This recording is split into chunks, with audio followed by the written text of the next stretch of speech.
네, 안녕하세요. 지금부터 한국교양기초교육원이 준비한 2024년도 학생 맞춤형 교육지원 사업 설명회를 시작하도록 하겠습니다.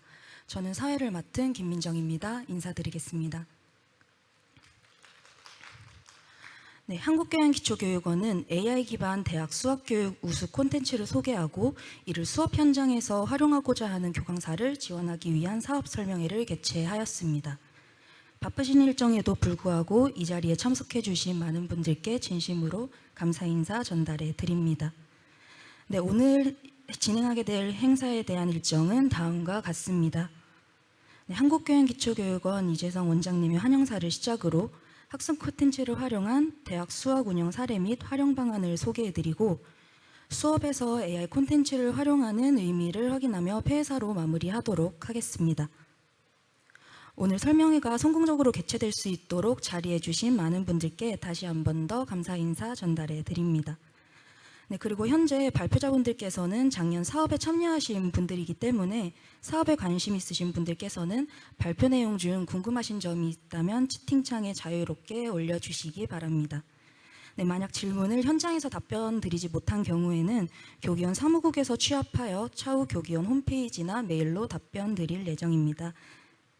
네, 또한 본 행사와 관련해서 앞으로 진행되는 사업에 대해 궁금하신 점이 있다면 한국교양기초교육원 홈페이지 공지사항 390번을 참고해 주시기 바랍니다. 네, 그럼 먼저 한국교양기초교육원 원장이신 이재성 원장님의 환영사가 있겠습니다. 큰 박수로 맞이해 주시기 바랍니다. 네, 안녕하십니까. 한국교양기초교육원 원장 이재성입니다. 저희 한국교양기초교육원에서는 AI 기반 학생 맞춤형 교육 지원 사업을 진행하고 있습니다. 오늘 그 일환으로 대학 수학에 관한 세 개의 교육 지원 시스템에 대한 발표가 있을 예정입니다. 오늘 참석하신 모든 여러분들께 유익한 시간이 되기를 바라겠습니다. 감사합니다. 네, 말씀 감사합니다. 한국교양기초교육원이 주관하는 사업과 더불어 함께해 주시는 많은 분들께 진심으로 감사하다는 말씀 전해 주셨습니다. 네, 이제 본격적으로 사업 내용과 관련된 첫 번째 발표 시작해 보도록 하겠습니다. 네, 발표하기 앞서 교수님들께서는 궁금하신 점을 채팅창에 자유롭게 올려주시면 답변 드릴 예정이오니 많은 참여 부탁드리겠습니다. 네, 그럼 차이과대학교 최정화 교수님 모시고 첫 번째 발표 진행해 보도록 하겠습니다. 주제는 매크로힐의 알렉스를 활용한 대학 수학 운영 사례입니다. 큰 박수로 맞이해 주시기 바랍니다. 예, 안녕하십니까. 차이과대학교 차오름 교양대학 최정아입니다. 먼저 이렇게 좋은 자리에 초청해 주신 한국교양기초교육원에 감사 말씀드립니다. 제가 오늘 발표할 내용은 매크로힐에서 개발한 알렉스를 이용한 대학 수학 수업 사례 발표를 하도록 하겠습니다. 발표 순서는 다음과 같이 진행될 예정입니다. 그래서 먼저 알렉스에 대한 소개를 하도록 하고요. 그다음에 그 수업에 어떻게 적용이 되었는지, 그다음에 그 활용한 수업에서 알렉스가 어떤 효과를 보여줬는지에 대해서 설명을 드리고, 마지막으로 알렉스를 사용한 학생들의 후기와 교수자인 저의 후기를 마지막으로 말씀드리도록 하겠습니다. 그래서 알렉스는 Assessment and Learning in Knowledge Space의 약자로 이제 알렉스라고 부르게 되고요. 매크로힐에서 개발한 프로그램입니다. 그래서 수학뿐만 아니라 화학이랑 통계, 회계 분야 여러 분야에서 30여 년 동안 전 세계에서 3천만 명 이상의 학생들이 사용해온 인공지능 학습 프로그램으로 많은 데이터가 축적이 되어 있고 고도화된 기법으로 학생들에게 맞춤형 학습 경로를 제시하고 있습니다. 그래서 이후에 발표해 주실 그 다른 AI 프로그램 두 가지와 큰 차이점 두 가지를 먼저 설명을 드리려고 하는데요. 알렉스 같은 경우에는 모든 프로그램이 다 영어로 되어 있습니다. 그래서 영어가 수학을 학습하는 과정에서 장애물 역할을 할 수도 있고, 장점으로 볼 수 있다면 이후에 하는 수업이 원서로 되어 있는 경우 또는 수업을 듣는 학생들이 외국인인 경우에는 효과적일 수 있다고 생각을 합니다. 그리고 알렉스 같은 경우는 미적분학을 다루지 않습니다. 그래서 프리칼큘러스까지만 다루게 되고요. 확률이랑 통계 분야에서는 의외로 되게 굉장히 그 높은 난이도까지 제시를 하고 있어서 다른 대학교에서는 확률 통계 분야에서도 알렉스를 잘 쓰고 있는 것으로 알고 있습니다. 그래서 미적분학을 수강하는 학생들 중에서 기초가 부족한 학생들을 대상으로 한 프로그램으로 사용이 가능할 것으로 생각이 되어지고 미적분학이 크게 필요 없는 전공에서 교양으로 기초 수학을 가르칠 때 효과적으로 사용할 수 있다고 생각을 합니다. 알렉스가 어떻게 구성되어 있는지 설명을 드리도록 하겠습니다. 그래서 먼저 구성을 할 때 모듈형이랑 셀프 페이스드형 둘 중에 하나를 선택을 할 수 있는데 두 가지 차이점은 학생들이 푸는 문제를 주차별로 배정할 것인지 아니면 그 순서를 알렉스가 배정하도록 할 것인지를 나누게 됩니다. 저는 이제 모듈형으로 보통 수업을 구성을 하게 되고요. 주차별로 학생들이 어떤 문제를 풀어야 되는지를 배정을 하게 됩니다. 그래서 그 오른쪽에 있는 표를 보시게 되면 제가 모듈 1부터 모듈 14까지 구성을 해서 매 주차마다 바로 모듈 밑에 있는 이 동그라미로 표시되어 있는 하나하나를 토픽이라고 부르게 되는데 이 토픽에 해당하는 문제들을 학생들이 풀도록 하고 있습니다. 그래서 그 교수자가 어떤 문제를 언제 풀어야 되는지, 어떤 유형의 문제를 풀어야 되는지를 배정하는 시스템이라고 보시면 됩니다. 그래서 말씀드렸던 것처럼 문제는 지금 모두 영어로 나와 있고 그 풀이도 전부 다 영어로 나와 있습니다. 지금 보시면은 모듈 4에 제가 배정해 놓은 토픽을 보여드리는 건데요. 4주차에 풀어야 하는 토픽이 총 9개가 배정이 되어 있습니다. 그래서 제가 이 모듈 4에다 9개를 모두 배정을 해 놨고요. 이 토픽이라고 부르는 거는 일종의 문제 유형이라고 보시면 됩니다. 그래서 아까 모듈 4에서는 그 문제가 크게 어렵지 않았기 때문에 제가 9개의 토픽을 배정을 했다면 이거는 이제 12주차에 푸는 모듈 12에 해당하는 과제인데 제가 토픽을 3개만 배정을 해놨습니다. 그 이유는 모듈 숫자는 크게 많이 줄었지만 각 문제를 푸는 데 소요되는 시간이 굉장히 크기 때문에 그걸 배분을 해서 12주차에는 3개의 토픽을 학생들이 풀게 되어 있고 숫자가 모두 바뀌어서 나갑니다. 그래서 어쨌든 이 동일한 유형의 문제를 모든 학생들이 숫자가 다 바뀌어 있는 형태로 문제를 풀게 되어 있고 동일한 문제를 숫자만 바꾼 상태로 3번에서 5번 정도 풀어보는 형태로 반복 학습을 유도하게 됩니다. 그리고 그 토픽에 따라서 문제 유형, 토픽을 문제 유형이라고 이해하시면 가장 좋을 것 같은데요. 토픽에 따라서 계산기가 활성화돼서 계산기를 이용해서 문제를 풀 수 있습니다. 그래서 알렉스 같은 경우는 따로 어플리케이션이 존재하지 않고 그 사이트에 접속해서 푸는 방식이기 때문에 컴퓨터에서 접속해서 푸시는 게 가장 이제 추천되어지는 방법이고 태블릿을 이용해서도 문제를 학생들이 많이 풀고 있습니다. 그래서 이런 화면의 전체 내용이 다 들어와야 되기 때문에 핸드폰을 이용해서 접속해서 문제를 풀 수는 있지만 화면의 크기에 따라서 조금 어려움이 있을 수는 있을 것 같습니다. 그렇다면 알렉스가 왜 AI 학습 프로그램인가를 생각을 해보게 되면 먼저 사전 진단이라는 게 가장 중요하다고 생각을 하고요. 그래서 학기가 시작할 때 알렉스에 가입한 학생들이 사전 진단이라고 해서 이제 문제를 풀게 됩니다. 그래서 그 문제를 풀어서 제가 아까 1주차부터 14주차까지 배정해 놓은 토픽들 중에서 학생들이 이미 알고 있는 토픽이 뭔지를 이제 판단을 내리게 됩니다. 그래서 이미 알고 있는 그 토픽들은 학생들이 학기 중에 문제를 풀지 않도록 그 경로를 만들어주는 게 알렉스의 역할이라고 생각을 하시면 될 것 같습니다. 그리고 동일한 문제를 숫자만 바꾼 형태로 3번에서 5번까지 풀어보게 한다고 말씀을 드렸는데요. 그럼 어떤 경우에는 학생들이 3번의 문제를 다 맞출 수도 있고 한 번은 맞췄다가 한 번은 틀렸다가 한 번은 맞췄다가 이렇게 그런 정보들이 들어가게 되면 이 정보를 통해서 학생들이 그 해당 토픽, 그 문제 유형을 마스터했는지 여부를 알렉스가 판단을 해주게 됩니다. 그리고 이미 이제 알고 있다고 판단이 되어진 토픽, 그래서 문제 유형에 대해서도 한 달 후나 아니면은 뭐 몇 주 후에 여전히 그 토픽의 문제를 풀 수 있는지를 중간 진단을 통해서 확인하는 과정도 역시 알렉스가 제공을 해주고 있습니다. 제가 수업에 이 알렉스를 어떻게 적용했는지 말씀을 드리면 저는 이 알렉스를 블렌디드 수업에 적용을 했습니다.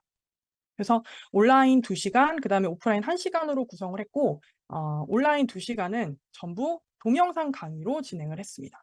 그리고 오프라인 1시간에서는 영상 강의 리뷰와 퀴즈를 진행을 했고요. 알렉스는 그 온라인 2시간 학생들이 수업을 듣고 나서 스스로 그 문제를 풀어보는 과제로 제시가 되었습니다. 그리고 동영상 강의에 해당하는 주차에 알렉스 문제는 문제 풀이를 전부 다 영상으로 업로드를 해놓은 상태입니다. 성적 반영 비율을 보시게 되면, 그러니까 알렉스를 학생들이 적극적으로 사용하도록 유도하기 위해서 알렉스 토픽 완료율을 성적에 반영을 해놨습니다. 그래서 토픽 완료율이라는 거는 지금 전체 성적의 20%가 반영이 되도록 되어 있는데 제가 그 1주차부터 그다음에 14주차까지 학생들이 해야 되는 그 완료해야 되는 토픽을 예를 들어서 100개를 배정을 해놨다고 한다면 100개의 토픽 문제 유형 중에서 90% 이상, 90개 이상의 토픽을 마스터. 그래서 알렉스에서는 이걸 이제 완전히 알았다라는 의미에서 마스터라는 용어를 사용하게 되는데 마스터한 경우에 만점을 받게 됩니다. 알렉스의 효과성에 대해서 보게 되면 아마 이런 AI 시스템을 이용하면서 이걸 과제로 내는 경우에 생길 수 있는 여러 가지 질문에 대해서 제가 생각을 해봤는데요. 아마 첫 번째가 알렉스를 사용하면서 부정행위가 있지 않을까. 그러니까 부정행위라는 거는 예를 들어서 친구들끼리 같이 모여서 답을 입력하거나 아니면 온라인에서 답을 찾아서 입력하거나 그런 문제들이 있지 않을까 하는 의문점이 생길 수 있고 알렉스가 전부 영어로 구성이 되어 있는데 학생들이 잘 따라올 수 있을까 하는 의문점이 생길 수 있을 것 같습니다. 그리고 마지막으로 알렉스를 이용한 학습이 정말 학생들의 수학 성취를 올릴 수 있는지에 대한 질문에 제 나름의 답을 한번 말씀드려 보겠습니다. 일단은 아까 말씀드렸던 것처럼 알렉스는 그 모든 학생들이 다 다른 숫자, 그러니까 동일한 유형에서 숫자만 바뀐 형태로 문제가 제공되기 때문에 서로 다른 답을 입력해야 되고, 이게 이제 학생들이 아무래도 답을 찾아보는 여러 가지 사이트들이 요새 많이 있기는 한데 이게 문제들이 전부 다 영어로 제공이 되다 보니까 상대적으로 국내 사이트에서 답을 찾기는 조금 어려운 구조인 것 같습니다. 그리고 계속 반복적으로 문제를 풀어야 되기 때문에 결국에는 학생들이 문제를 풀 수 있도록 조금 더 유도가 되지 않나 이렇게 생각을 합니다. 영어에 대해서 말씀을 드리면 학생들마다 일단 영어 실력이 다 달라서 어려운 정도가 다르다고 생각을 하고요. 영어를 아무리 잘하는 학생이라고 하더라도 결국에는 수학 용어를 영어로 익혀야 되는 어려움이 존재한다고 생각을 합니다. 그래서 제가 이 수업을 하면서 블렌디드 강의로 설계를 한 이유 중에 하나는 그 모든 알렉스 토픽 문제들을 제가 풀어주는 영상을 업로드를 하고 있기 때문에 결국에는 영상을 통해서 문제를 해석할 수 있는 소스를 제공한다고 생각을 합니다. 그래서 영어에 대한 어려움이 여전히 학생들에게 계속 제공되고 있긴 하지만 문제를 푸는 완료율에는 크게 영향을 주지 않는 것으로 보입니다. 그다음에 알렉스를 이용해서 그럼 학생들의 성취가 올라갈까에 대한 걸 보시게 되면 지금 일단 아까 말씀드렸던 것처럼 1주차에 수업을 시작할 때 사전 진단을 먼저 한다고 말씀을 드렸거든요. 그래서 이 진단을 통해서 각 학생이 이미 알고 있는 토픽, 그래서 문제 유형이 뭔지를 알렉스가 파악을 하게 되고 제가 14개 모듈에 대략 100개의 토픽을 등록을 해놓게 되면 만약에 사전에 알고 있는 토픽이 문제 유형이 0개인 학생은 한 학기 동안 100개의 그 토픽을 학습을 해야만 합니다. 근데 사전에 알고 있는 토픽이 50개인 학생은 50개만 학습을 하면 됩니다. 그래서 잘 모르는 학생들, 그러니까 사전 지식이 좀 얕은 학생들에게 학습적 부담이 많이 가중되는 그런 프로그램이라고 할 수 있습니다. 그래서 오른쪽에 있는 표를 보시게 되면 제가 100개의 토픽을 등록해 놓은 상태에서 3월 초에 학생들에게 사전 진단을 했을 때 이미 알고 있다고 판단되어지는 토픽의 개수를 나타낸 거고요. 보시면은 하나도 모르는 0이라고 표시된 학생들도 있고 50개에 가까운 토픽을 알고 있는 학생들도 있는 것으로 보입니다. 근데 대부분 10개에서 30개 정도의 토픽을 알고 그 수업을 들어가는 것으로 보입니다. 보시면은 아까 그 처음에 3월 초에 사전 진단을 통해서 알고 있다고 판단되어지는 토픽 수랑 기말고사 점수와의 상관관계를 계산을 해본 건데요. 당연히 그 생각을 할 때 미리 수학을 이미 많이 알고 있는 학생들이 기말고사도 결국엔 성적도 잘 받게 될 것이다라고 예상을 할 수 있는데 보시는 것처럼 상관계수가 0.34 정도 나와서 양의 상관관계를 가지고 있는 것으로 보여집니다. 뒤에 나와 있는 그림은 그 15주차, 그러니까 기말고사 직전에 학생들이 완료한 토픽의 숫자랑 기말고사 점수를 보여주는 그래프인데요. 상관계수가 0.51로 양의 상관관계를 보이는 것으로 보여지고 아까 그 이전 그림에서 보여줬던 0.34보다는 조금 더 큰 상관관계를 가지고 있는 것으로 보여집니다. 그래서 요거는 아마도 이전 그림의 사전에 많이 알고 있는 학생이 성적이 잘 나오는 거는 예측한 대로 잘 나온 것 같고 15주차에 완료한 토픽 수랑 기말고사 성적의 상관관계가 더 커지는 걸로 봐서는 알렉스의 효과성이 조금 있지 않나 이렇게 생각을 할 수 있을 것 같습니다. 그다음에 제가 이제 그 학생들한테 성적을 줄 때 그 성적에서 만점을 받을 수 있는 기준을 90%라고 이제 그 학생들에게 공지를 했기 때문에 중간고사까지 배정된 토픽을 완료한 학생이랑 기말고사 전까지 배정된 토픽을 완료한 학생을 완료 집단이랑 미완료 집단으로 구분을 했을 때 중간고사랑 기말고사의 성적에 차이가 있는지를 분석한 내용을 보시겠습니다. 그래서 보시게 되면 왼쪽에 있는 그림이 중간고사에 제가 배정해 놓은 토픽의 90%를 완료한 집단이랑 완료하지 않은 집단의 그 중간고사의 분포도를 그려놓은 거고요. 오른쪽에 있는 그림이 기말고사 기간, 그래서 9주차부터 15주차에 배정해 놓은 토픽의 90%를 완료한 집단과 완료하지 않은 집단의 기말고사의 분포를 그려놓은 그림으로 보시면은 완료한 집단이 성적이 미완료 집단보다 더 높은 걸 확인하실 수 있습니다.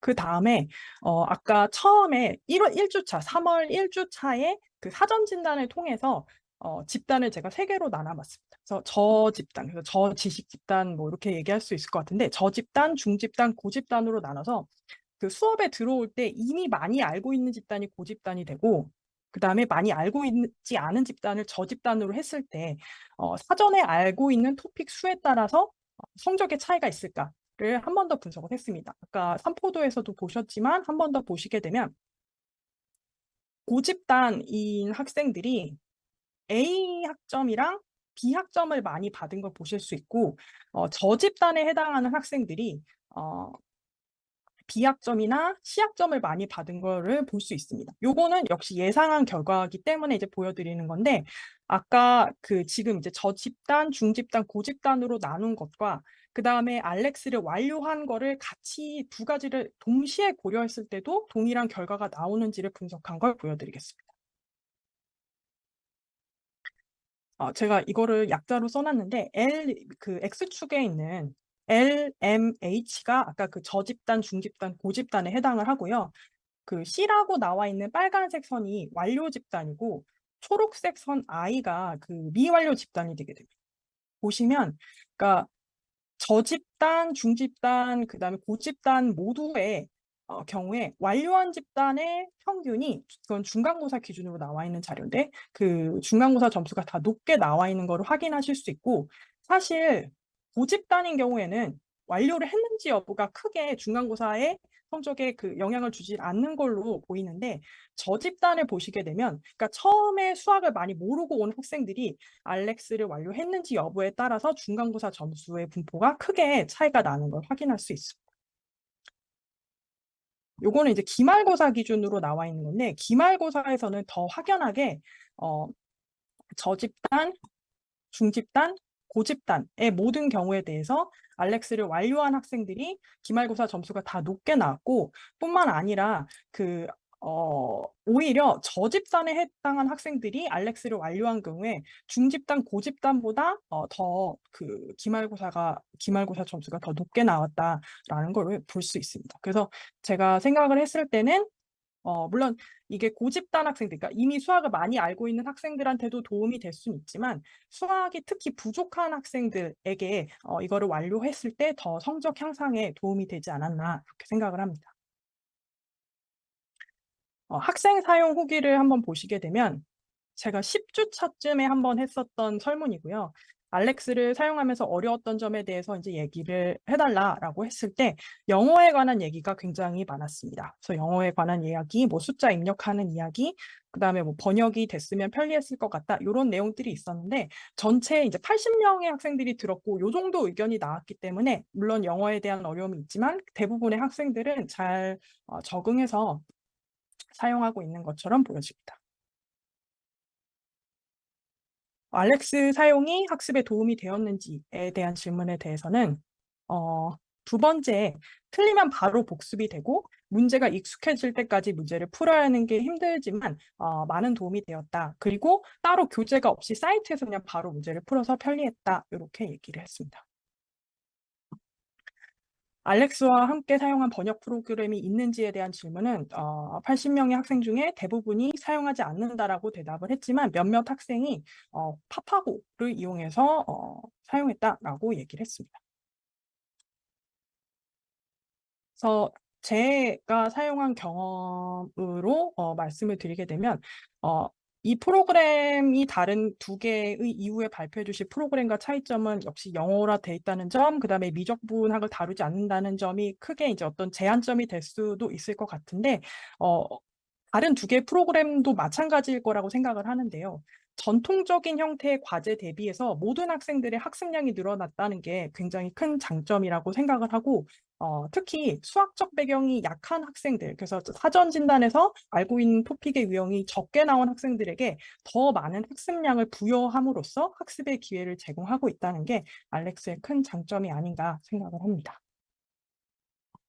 여기까지가 제가 발표한 준비한 자료의 전부입니다. 잘 들어주셔서 감사합니다. 네, 감사합니다. 매크로힐의 알렉스를 활용한 수업 운영 방법과 함께 실질적인 교육 효과성에 대한 사례를 확인할 수 있었던 시간이었습니다. 네, 추가적으로 궁금하신 점이 있다면 교수님들께서는 채팅창에 자유롭게 올려주시거나 Alt Y를 눌러 손들기 기능을 활용하시면 마이크 넘겨드리도록 하겠습니다. 네, 지금 한경국립대 권성학 교수님이 말씀해 주셨습니다. 알렉스는 기관 라이센스로 구입을 해야 하는지에 대해 말씀을 해주셨는데요. 어떻게 해야 되는지 답변 부탁드립니다. 학생 명당, 학기당으로 구매를 하게 되고요.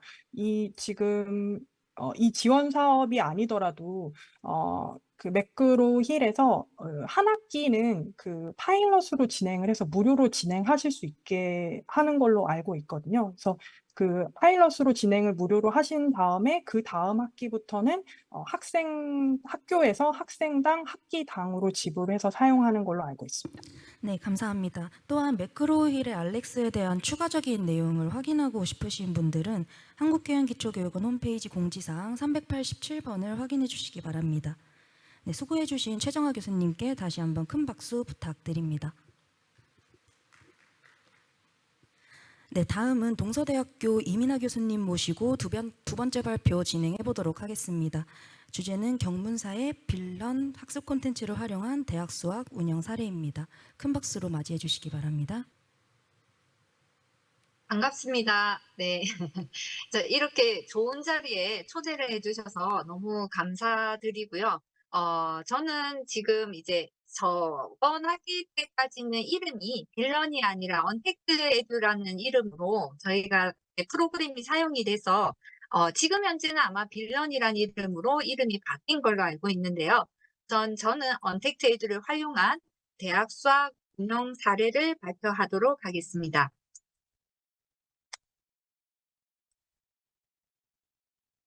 제가 발표할 내용은 우선은 제가 이 프로그램을 사용해야 될까? 사용하지 말아야 될까?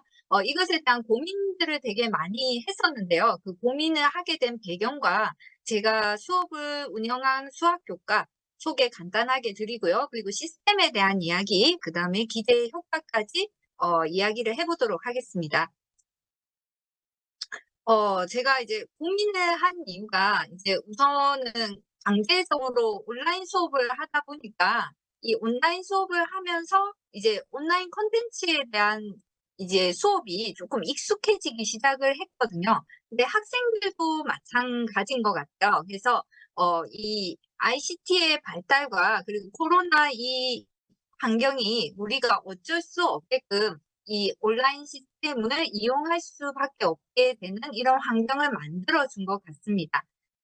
교수님들도 강의실에 아마 들어가 보면은 아이들이 지금 사용하고 있는 도구들이 연필이나 노트보다는 태블릿이나 노트북을 많이 사용하는 걸 보셨을 텐데요. 그래서 그런 친구들을 보면서 뭔가 이 '교수법이 조금 바뀌어야 되지 않을까.'라는 고민을 많이 하고 있었습니다. 그리고 수학 관련 교과의 경우에는 우리가 이 연계성이 강하다 보니까 다른 교과에서는 뭐 국포자나 영포자 이런 말들이 없는데 유독 수포자라는 말이 있거든요. 그래서 수학에 대한 이 포기를 하는 학생들을 어떻게 하면은 조금 이제 수학에 관심을 가지고 문제를 풀 수 있을까? 이런 것에 대한 고민을 가지고 이 AI 프로그램을 사용하게 되었습니다. 그래서 AI다, 에듀테크다 하는 것을 지금 현재 저도 많이 사용을 해 보려고 노력 중인데요. 지금 제가 많이 사용하는 것은 AI 기반 교육 시스템인 지금 언택트에듀도 많이 사용을 하고 있고요. 뭐 오픈 프로그램 중에서 뭐 패들릿이라든지 멘티미터라든지 다양한 프로그램들을 같이 사용을 하고 있는데 그것을 어떻게 같이 사용하면은 좀 더 효과적인지 뒤에서 한 번 더 보여 드리도록 하겠습니다.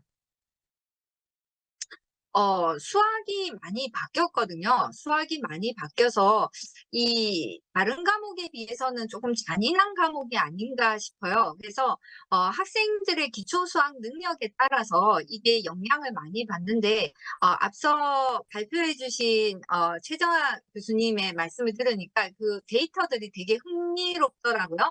그래서 이렇게 예전에 성적이 좋았던 친구들, 안 좋았던 친구들이 기말고사 성적이 올라가는 이런 모습들을 보니까 이것들이 되게 효과적이구나 하는 걸 느꼈는데 지금 수학의 경우에는 입시도 많이 바뀌고 있고요. 그리고 저희 학교의 경우에는 조금 수학이 기초 수학 능력이 조금 떨어지는 친구들이 많이 들어오고 있고요. 그리고 지금 현재 고등학교에서 수학 과정 중에 빠지는 과정과 그다음에 특소되는 여러 가지들이 있는데 이런 것들을 어떻게 교수님들이 수업 시간에 조금 편하게 혹은 도움을 받으면서 수업할 수 있을까를 고민해 보신다면 '이 프로그램이 좋지 않을까.'라는 생각이 듭니다. 우선 제가 운영했던 교과목은 두 종류로 보시면 될 것 같은데요. 가장 큰 거는 이제 교양 수학이라는 교과목과 그다음에 대학 수학이라는 교과목 두 종류로 봐 주시면 좋을 것 같습니다. 그래서 교양 수학은요. 제가 지금 현재 뭐 정보 기술 분야나 컴퓨터 역사 등을 같이 병행해서 수학과 함께 수업을 하는 과목이고요. 이 과목의 이제 평가는 중간 기말과 과제 20을 넣었는데 이 과제 20이 지금 이제 우리가 언택트헤드를 사용해서 문제를 풀었던 그 내용을 가지고 과제 점수를 넣었습니다. 그리고 교양 수학의 경우에는 이제 그 5주간 제가 이제 이 프로그램을 사용했습니다. AI와 함께하는 대학 수학의 경우에는 우리가 대학에서 흔히 수업하는 미적분을 기초로 하는 뭐 대학 수학 수업이라고 봐주시면 될 것 같습니다. 그래서 뭐 다양한 함수, 집합, 그다음에 뭐 미분, 그리고 적분, 행렬, 벡터를 다루는 교과목입니다. 그래서 이 교과목의 경우에는 플립러닝으로 수업을 진행을 했는데요. 여기 나온 2시간은 원격 수업으로 하고 1시간은 대면 수업으로 이루어졌습니다. 그래서 2시간 원격 수업의 경우에는 콘텐츠와 학습 활동이 같이 들어가고요. 1시간 대면에서는 심화 문제풀이로 이루어졌습니다. 그래서 평가는 뭐 중간, 기말 35로 해서 그다음에 과제의 경우에는 우리가 지금 사용한 언택트 에듀의 점수를 반영을 하였습니다.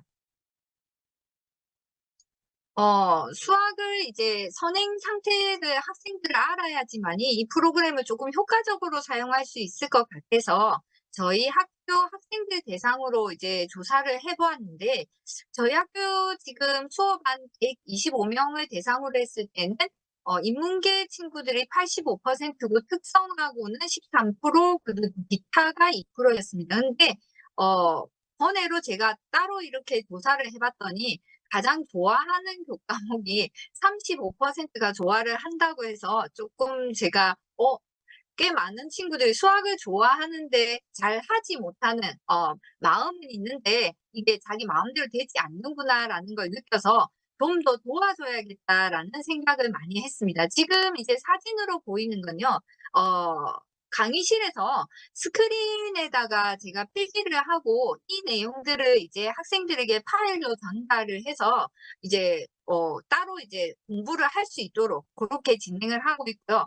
아이들 같은 경우에도 보면은 지금 수업 시간에 이거를 직접 프로그램을 사용하고 있는 장면입니다. 학생들을 제가 수업한 학생들을 한번 보시면요. 저희 친구들 같은 경우에는 지금 보면 사인, 코사인, 탄젠트를 전혀 모른다라고 답한 친구들도 지금 18%가 되고요. 그리고 지수에 관한 경우에도 지수 연산을 할 수 없다라는 친구도 있고요. 그리고 뭐 제곱근이나 이런 것들을 잘 할 수 없다라는 친구들도 있습니다. 그리고 상용로그는 모르고 있다라고 얘기하는 친구들이 37%가 되었고요. 그리고 자연로그는 더 많은 친구들이 모른다는 친구들이 49%였습니다. 그래서 합성함수도 할 수 없다 라고 답한 친구들도 있었고요. 삼각함수에는 여기 나오는 51%가 시퀀트를 모른다라고 답한 친구들이 있었습니다. 미분은 제가 복수 선택을 하게끔 했었는데요. 여기 나오는 미분을 할 수 없다라고 하는 친구들이 여기 20%가 미분을 할 수 없다라는 대답을 했습니다. 제가 이렇게 조사를 한 이유가 저희 지금 와 있는 저하고 수업하는 친구들의 상태가 이러하다라는 것을 조금 보여드리고 이런 친구들을 대상으로 이 프로그램을 썼다라는 것을 말씀드리기 위해서 잠깐 보여드렸습니다. 그래서 지금 AI 교육 시스템 지금 사용하고 있는 뭐 알렉스도 그렇고요. 그리고 제가 지금 소개하고 있는 빌런의 경우도 빌런은 지금 이제 다음 학기부터 이름이 빌런으로 바뀐다고 하더라고요. 그래서 여기 나오는 언택트 에듀와 빌런이 같은 거라고 보시면 될 것 같습니다. 그래서 이 언택트 에듀는 지금 이제 사전 조사할 때 이 단원별로 교수님들이 이제 수업을 했는데 뭐 함수를 수업했는데 이 함수가 애들이 잘 되어 있나? 혹은 얼만큼 학습이 되어 있나? 이런 것을 미리 조사하고 싶으실 때 시험지를 따로 만들지 않으셔도 플랫폼에서 이제 만들어 놓으면 학생들에게 이렇게 확인을 할 수 있기 때문에 그런 데 사용을 하시면 되게 좋을 것 같고요. 그리고 이제 기초 수학 능력 진단은 학기 시작 전에 다양한 단원의 문제들을 구성하셔서 그 구성된 문제들 중에 아이들이 유독 안 되는 부분, 그리고 지금 이 수업에서 이 단원이 꼭 필요하다라고 했을 때 이 단원의 학습 상태가 어떻게 되어 있는지 조사하실 때 되게 편하게 사용하실 수 있을 것 같아요. 그리고 맞춤형 학습이라는 것은 학생들의 오답률이 높은 이런 단원에서는 학생들이 그 문제들을 더 학습할 수 있게끔 그렇게 유도를 할 수 있기 때문에 그런 용도로도 사용을 하시면 좋을 것 같습니다. 그리고 반복적 학습은 제가 이 언택트 에듀를 사용하면서 제일 좋았던 점인데요. 제가 사실은 수업 시간에 아이들에게 과제를 내주고 연습 문제를 풀어라, 이거 풀어봐, 저거 풀어봐 하는 게 어느 정도 한계가 있거든요. 아이들도 뭐 연필로 끄적끄적해서 과제로 제출한다고 해도 이거를 일일이 제가 잘 풀었나 못 풀었나 확인하기가 되게 힘든데, 이런 문제들을 반복적으로 계속해서 제가 제공을 할 수 있다는 것이 무척 좋았던 것 같습니다. 여기 나오는 이제 AI 교육 프로그램에서 제가 이제 알렉스와 언택트 에듀의 둘 중에 이제 어떤 것을 사용할지 고민을 많이 했었는데, 알렉스의 경우에는 완성도는 높은데 아까 말씀해 주신 것처럼 영어나 혹은 미적분이 이제 포함이 되어 있지 않아서 저는 이제 미적분이 포함되어 있는 언택트 에듀 그리고 국내에서 제작된 거라서 이것이 이제 피드백도 되게 빠르고요. 그리고 그다음에 뭐 기초 문제에서부터 미적분학까지 뭐 행렬이나 벡터 모든 분야에 다 문제들이 있어서 좀 편하게 사용을 할 수 있었던 것 같습니다. 그리고 이제 초기에 학생들에게 여기 나오는 주소를 접속을 해서 뭐 이제 아이디와 비번을 받게 되는데요. 이런 처음 초기 화면이 뜨는데 학교 로고가 같이 뜨면서 본인의 개인 아이디로 접속을 하는 것에 대해서 학생들이 대단히 흥미롭게 생각을 했던 것 같습니다. 그래서 우리 학교에서 이런 것도 하네? 뭐 이렇게 조금 다른 수업인가? 이렇게 조금 흥미롭게 좀 접근을 할 수 있어서 좋았던 것 같습니다.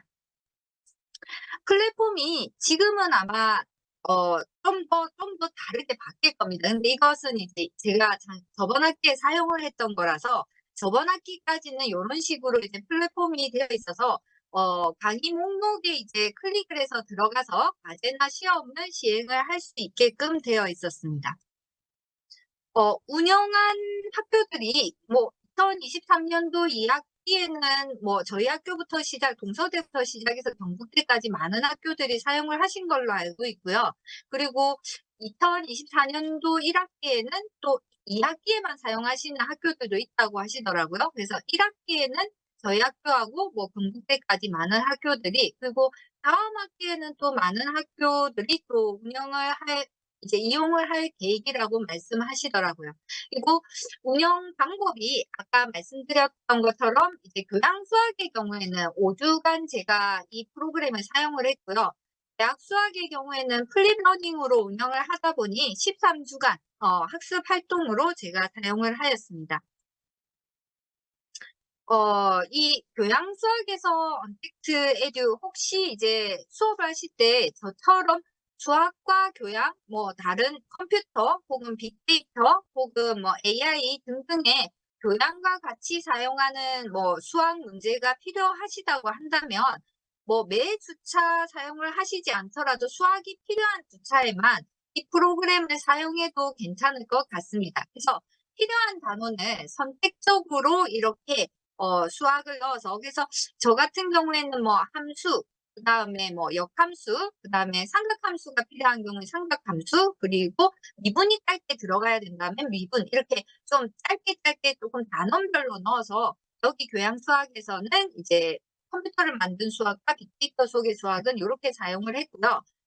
운영 방법은 이제 진단 평가할 때 또 이것을 사용을 했고, 이 진단 평가에서 '아, 이 친구들이 삼각함수가 안 되네.' 혹은 뭐 '합성함수가 안 되네.' 요런 것을 안 되는 난이도를 좀 조절을 했던 것 같습니다. 그래서 쪼끔 너무 어려워한다 싶으면 난이도가 낮은 문제들로 좀 구성을 할 수 있도록 하고, 쪼끔 이 부분에서나 '학습 완성도가 높다.'라는 생각이 들면은 난이도가 좀 있는 문제로 구성을 하였습니다. 그래서 처음에는 이 프로그램 자체를 심화습으로 사용을 하려고 했었는데 저희 아이들이 심화가 안 되더라고요. 그래서 심화가 안 돼서 심화는 제가 포기를 하고, 다음에는 이제 제가 개념 설명하고 유사 문제도 풀고 똑같은 문제인데 숫자만 바뀌는 걸로 해서 언택트 에듀 과제로 제시를 했습니다. 그러니까 제가 미리 풀어주고 그다음에 그 문제를 풀게끔 하였거든요. 그러니까 조금 나아졌고요. 그다음에 요거를 하고 나서 교수님들께서 한 번 더 반복을 하시고 싶다면은 여기 했던 과제 있지 않습니까? 요거를 다시 한 번 더 실시간으로 강의실에서 실시간으로 시간을 주고 풀라고 하면 아이들이 되게 그냥 교실에서 그냥 연습 문제 교과서에 있는 거 풀어봐라고 하는 것보다 훨씬 더 집중해서 잘 풉니다. 그래서 문제수를 한 서너 문제만 해서 핸드폰으로 바로 실시간 문제를 풀 수 있도록 하였을 때 제가 되게 효과적이었던 것 같습니다. 그래서 이 컴퓨터를 만든 수학과 빅데이터 속의 수학 그리고 AI와 함께하는 대학 수학에서 제가 언택트에듀를 사용을 했는데 대면 수업에서 활용을 하기도 하고요. 그다음에 비대면 수업에서 활용을 하기도 했습니다. 그래서 대면 수업에서는 주로 이제 평가 도구로 사용을 많이 했고요. 이 친구들 이거 과제 내줬는데 이거 잘했나 못했나 뭐 이거를 이해했나 못했나 이런 학습 상태를 파악할 때 많이 사용을 했습니다. 그리고 비대면 수업에서 활용할 때는 지금 한 거를 이거를 일주일 동안에 이 문제를 풀어봐라고 얘기하면서 과제 형태 혹은 예습 형태로 이 문제를 제시하였습니다. 그래서 지금 나와 있는 이거는 멘티미터의 문제인데요. 제가 이제 문제를 내주고 나서 그 문제 중에 이제 아이들이 잘 모르는 문제를 물어보라고 하면 질문 안 하거든요. 근데 아이들은 말은 안 하지만 손가락은 잘 움직이더라고요. 그래서 손가락을 움직여서 모르는 문제 중에 어떤 문제를 제일 어려워했는지 그런 것들을 실시간 확인해서 문제풀이를 하였습니다. 플립러닝으로 대학 수학을 운영을 하였는데 보면은 이제 주차별로 이제 뭐 1차시, 2차시 영상이 제공이 되고요. 그다음에 언택트에듀에 있는 프로그램을 접속할 수 있는 주소와 함께 제공을 해서 이것을 학습 활동으로 넣어서 이제 사실을 구성해서 플립러닝으로 운영을 하였습니다. 대면 수업에서는요, 이때 다뤘던 문제들을 좀 심화 문제들을 다루려고 노력은 했습니다. 노력은 했는데, 좀 쉽지는 않더라고요. 그래서, 다음 학기에는 좀 더 좀 이렇게 뗀뗀하게 계획을 해서 해야 되지 않을까라는 생각을 했습니다. AI와 함께하는 대학 수학은 이렇게 주타별로 이렇게 시간대가 정해져 있고요. 진단 평가의 경우에는 학생들의 정답 횟수와 진행 사항을 이렇게 실제로 보실 수 있습니다. 근데 이 친구가 어떤 문제를 맞추고 어떤 문제를 못 풀었나를 확인하고 싶으시다면 여기는 돋보기 모양을 눌러주면은 친구가 어떤 오답 과정을 거쳐서 어떻게 오답을 했는지 혹은 정답은 뭐 그냥 답이니까 그죠? 그래서 여기 나온 오답을 어떤 식으로 틀리고 있는지를 이렇게 한눈에 확인을 하실 수 있어서 편리하게 피드백이 가능하고요. 이 친구들이 정답 횟수가 이렇게 적은 경우에는 따로운 과제들을 또 제시할 수 있어서 좋았던 것 같습니다. 빅데이터 속의 수학의 경우에는 이제 뭐 테스트라든지 여기 나오는 이제 테스트라든지 진단평가, 진단평가 끝나고 나서 얼만큼 아이들이 좀 더 나아졌는지를 확인하는 게 이렇게 다시 한 번 더 이 프로그램을 사용하였던 것 같습니다. 여기 나오는 이 AI도 마찬가지로요. 주차별로 확인과 그다음에 진단평가 그리고 여기에 성적 미반영이라고 제가 적어놓고 진단평가를 쳤고요. 그다음에 중간 형성평가를 할 때는 성적 반영이라고 해서 조금 해놓으면 학생들이 뭐 교수님들께서 이것을 할 때 조금 이렇게 성적 반영이라는 말이 들어가게 되면 학생들이 좀 더 정답률이 높아지는 것을 좀 볼 수 있었습니다. 이 프로그램 안에서 이제 여기 나오는 이제 키워드별로 통계가 나왔는데요. 여기 나오는 미분이라든지 그래프 도함수, 뭐 지수함수에 대한 학생들의 평균이라든지 학생들이 어떤 것을 어려워하고 어떤 단원을 좀 더 잘하는지를 조금 한눈에 볼 수 있는 통계 자료가 제공이 되어서 요런 것들은 참고하기 좋았던 것 같습니다. 플랫폼이 조금 바뀔 겁니다. 그래서 여기 나오는 5월달 뭐 달력 요런 게 조금 더 보기 좋게 활용하기 좋게 바뀌는 걸로 알고 있는데 제가 사용했을 때는 여기 나오는 주차별로 이제 계획을 확인할 수 있고요. 여기 옆에 나오는 수업이 어떻게 된지 그 수업을 어떻게 관리할 수 있는지 관리 키까지 여기 이렇게 제공이 되고 있습니다. 그래서 언택트에듀 뭐 뿐만 아니라 다른 AI 프로그램, 수학 프로그램을 사용하실 때 아마 기초 수학 능력을 이렇게 사전에 조사할 수 있다. 그다음에 단원별로 학생들의 학습 상태를 파악할 수 있다. 요런 점에서는 이런 프로그램들이 우리가 직접 시험지를 만들고 하는 작업이 생략되기 때문에 훨씬 좋았던 것 같고요. 그리고 문항별로 이 문항에 대해서 분석을 하고 싶다. 이 문항의 이 정답률이 어떤가? 요런 것들을 확인할 때도 일일이 우리가 수작업을 하지 않아도 볼 수 있기 때문에 고런 점에서는 대단히 활용도가 높았던 것 같습니다. 여기 나오는 이제 플랫폼에서 이제 잠깐 보여드리면 단원별로 이렇게 단원을 클릭하게 되면 요렇게 문제들이 나오고요. 이 문제들을 추가해서 제가 이제 리스트를 만들어서 이 문제들이 학생들에게 배포가 되어집니다. 그래서 여기 문제를 클릭을 하게 되면 그 문제를 볼 수 있고요. 그 문제를 보고 그 문제들을 클릭해서 이쪽으로 옮겨주시면 내가 만들고자 하는 시험지 형태를 만들 수가 있습니다. 그리고 여기 프리뷰를 보시게 되면 한눈에 이제 시험지를 확인하실 수 있고 확인된 시험지를 이렇게 인쇄도 가능합니다. 그래서 이제 문제들의 형태고요. 정답이 나오는 형태입니다. 이거는 이제 교수자 모드로 봤기 때문에 정답이 이렇게 나오는 형태고요. 요거는 이제 제가 프로그램을 같이 사용하는 것 중에 데스버스를 함께 병행하기도 합니다. 그래서 문제들의 형태들의 답을 이렇게 적는 것을 이제 나오고요. 이것을 이제 아이들에게 프리해서 파일로 제공을 하고 있습니다.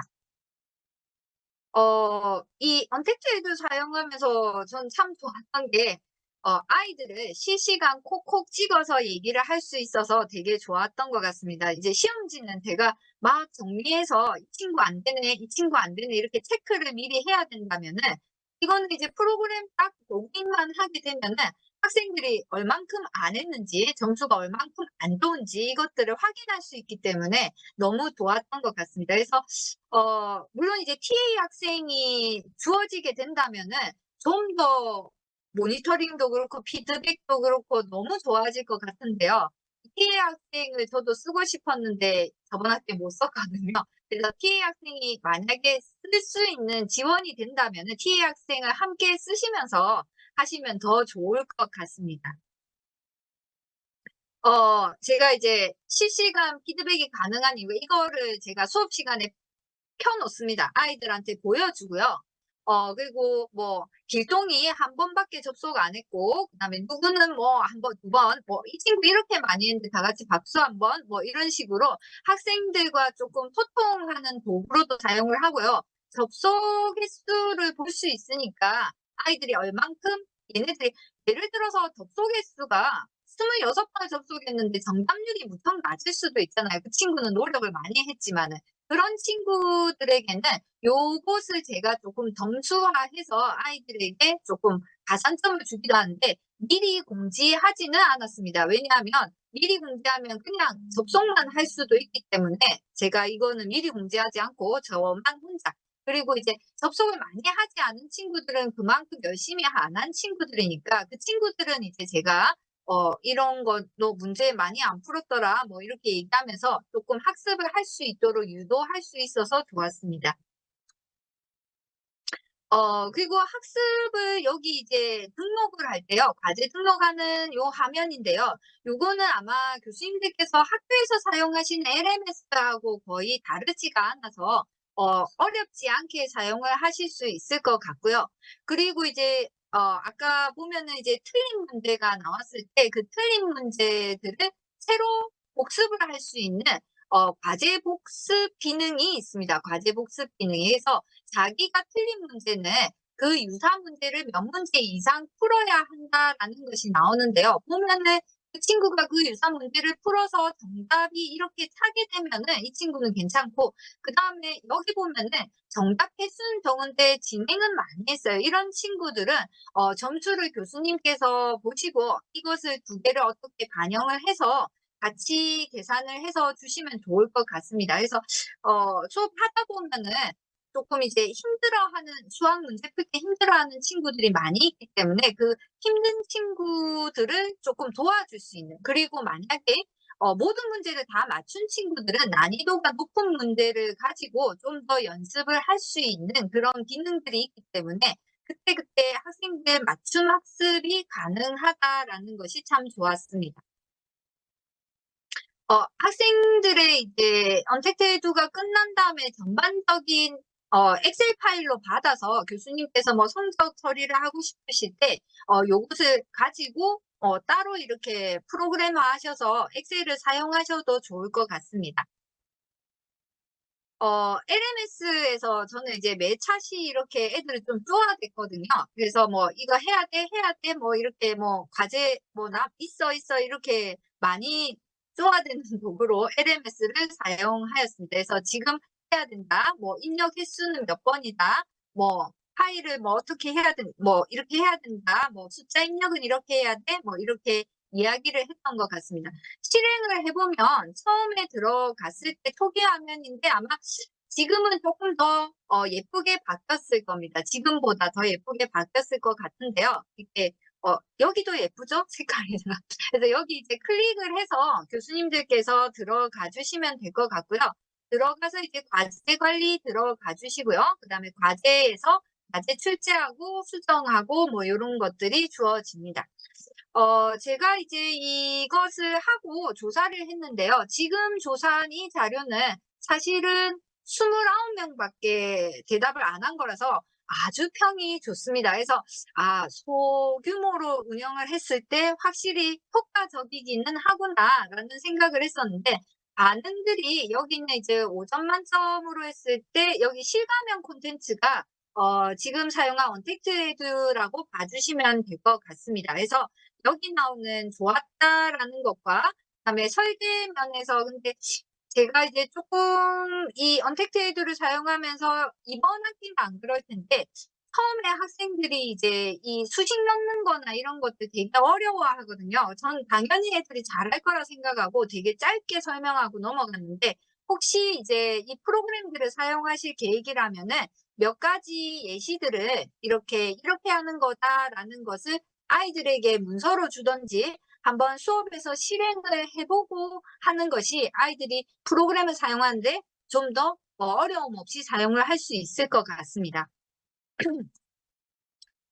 여기 나오는 이게 이제 조사를 한 건데요. 29명을 대상으로 해서 여기 나오는 것이 매우 좋게 나왔는데 이게 이제 사실 실제 저희 이번에 115명을 대상으로 해서 이번 학기에 조사를 했는데 저번 학기에 너무 좋았기 때문에 이번 학기에 하고 나서 좀 저도 헉 하는 생각을 했었거든요. 점수가 그다지 좋지 않아서. 근데 다른 논문들을 제가 찾아보다 보니까 다들 이런 비슷한 점수들을 가지고 계신 것 같더라고요. 그래서 교수자의 어떤 관심이나 이런 것들에 대해서는 높이 평가를 했고요.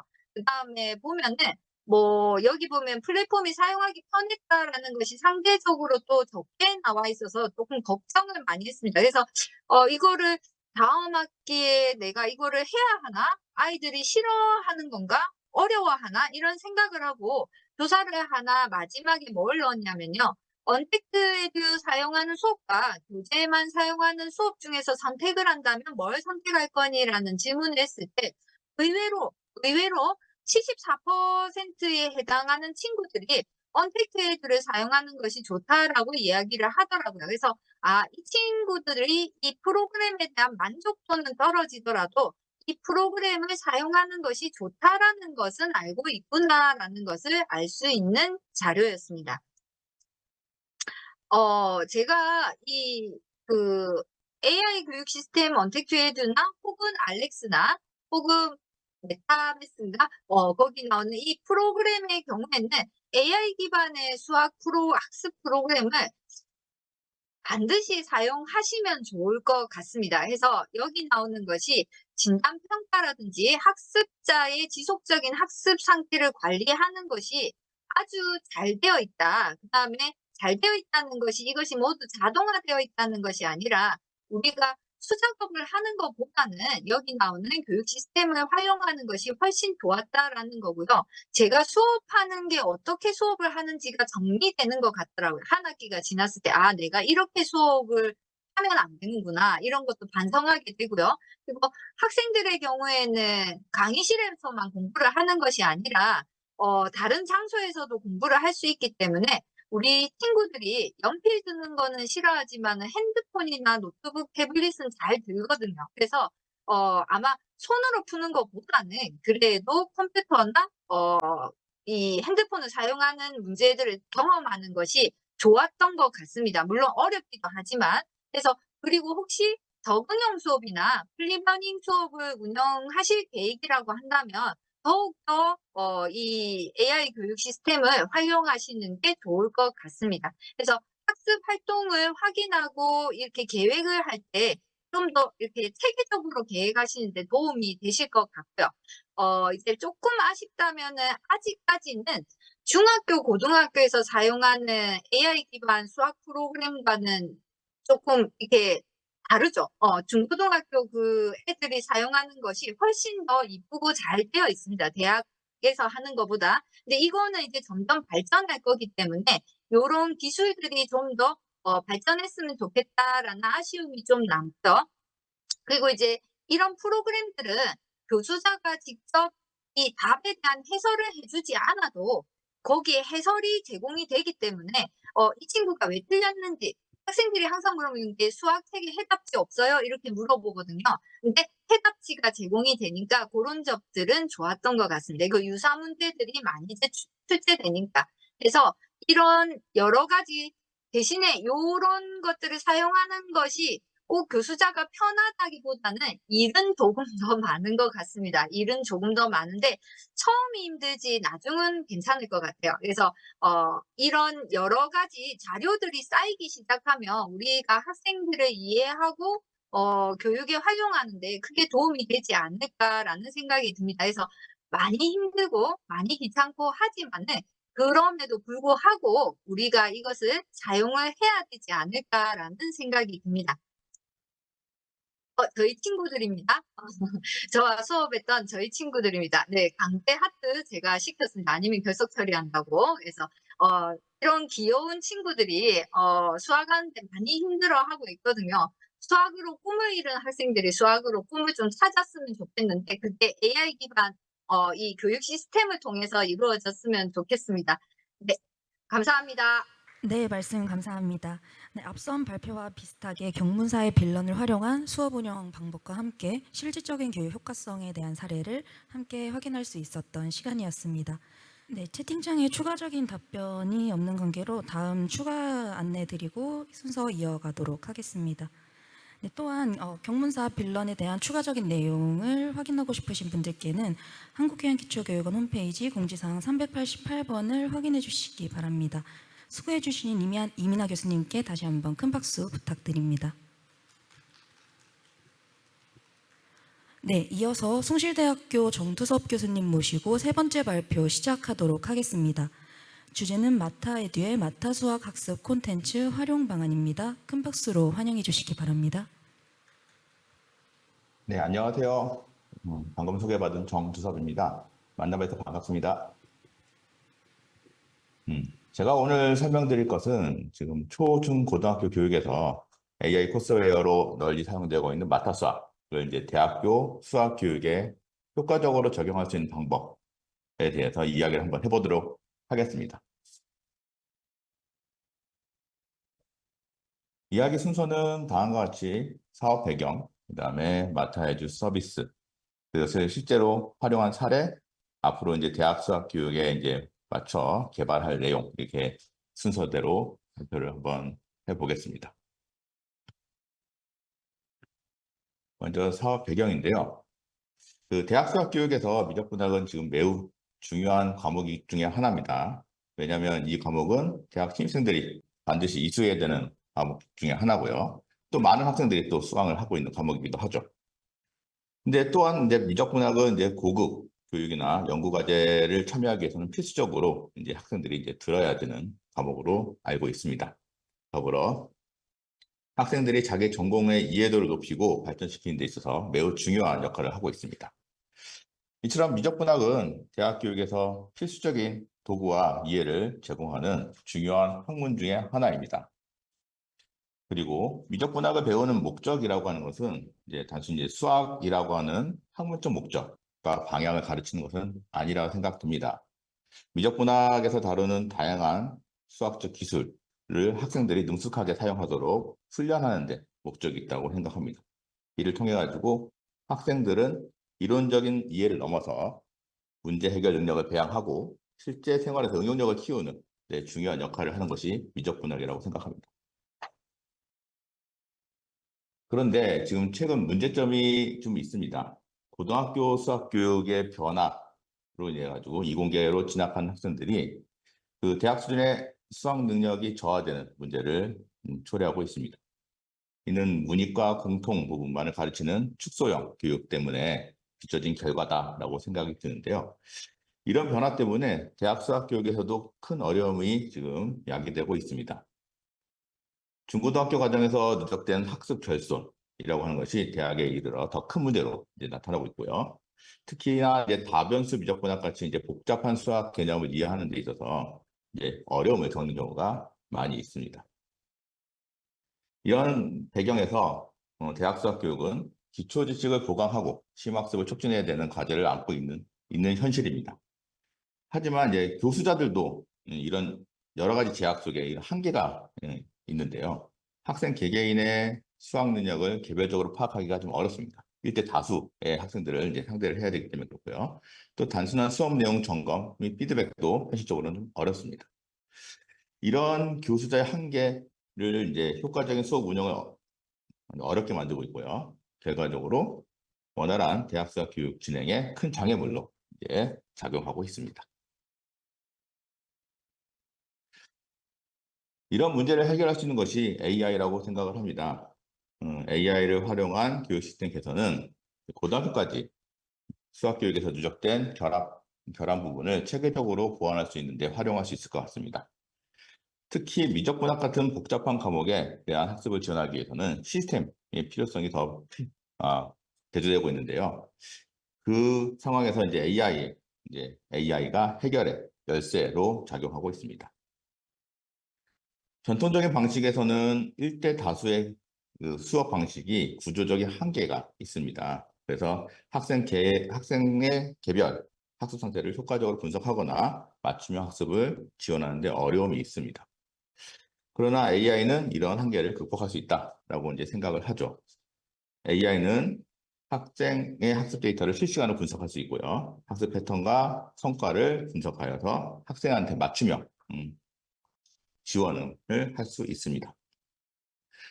이런 지원을 이제 미적분학과 같은 어려운 과목에서도 이제 효과적으로 적용할 수 있다라고 생각이 듭니다.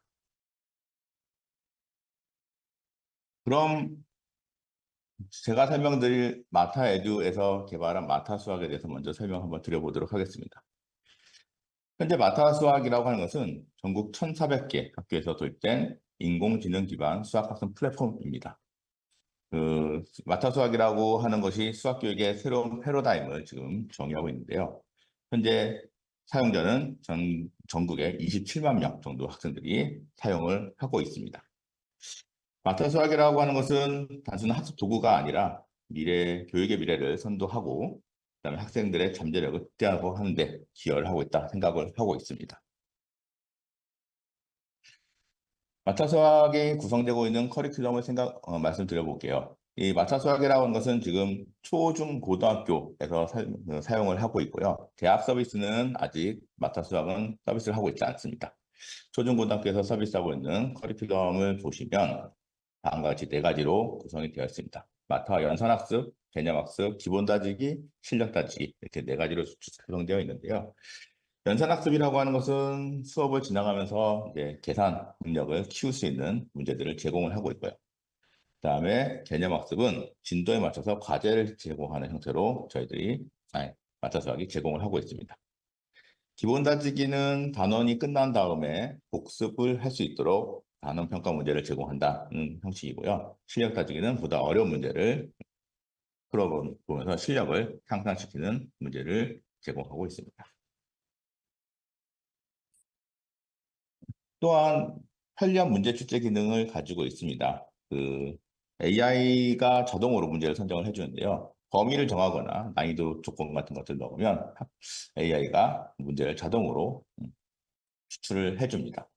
그리고 AI가 선택한 문제들 자체를 선생님들께서 그냥 사용하시는 것이 아니라 직접 문제를 열어보시고 다른 문제로 마음에 안 드신 문제는 다른 문제를 바꾸고 할 수 있는 편집 기능들이 제공이 되고 있고요. 그다음에 원하는 강좌에 손쉽게 배포할 수 있는 거는 이야기할 필요는 없을 것 같습니다. 또 많은 AI 서비스가 하는 것이 선생님하고 학생 간 실시간 모니터링입니다. 선생님들은 학생들이 실제로 문제를 풀고 있는 현황을 실제 사이트로 학생의 문제를 보면서 학생들이 실제 어떻게 푸는지를 현황을 확인할 수 있습니다. 지금 보시는 화면 같은 경우는 학생이 실제로 문제를 풀고 있는 현황이고요. 거기에 선생님들께서 직접 첨삭까지 할 수 있는 구조로 설계가 되어 있습니다. 그리고 학생들한테 다양한 학습 보고서를 제공을 하고 있으며 그걸 가지고 선생님들께서 원하시는, 그러니까 조건에 맞는 다른 형태의 문제를 제공할 수 있는 기능도 있습니다.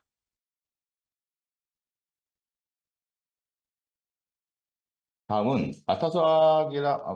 마타에듀가 개발한 유니미를 설명을 한번 드려보도록 하겠습니다.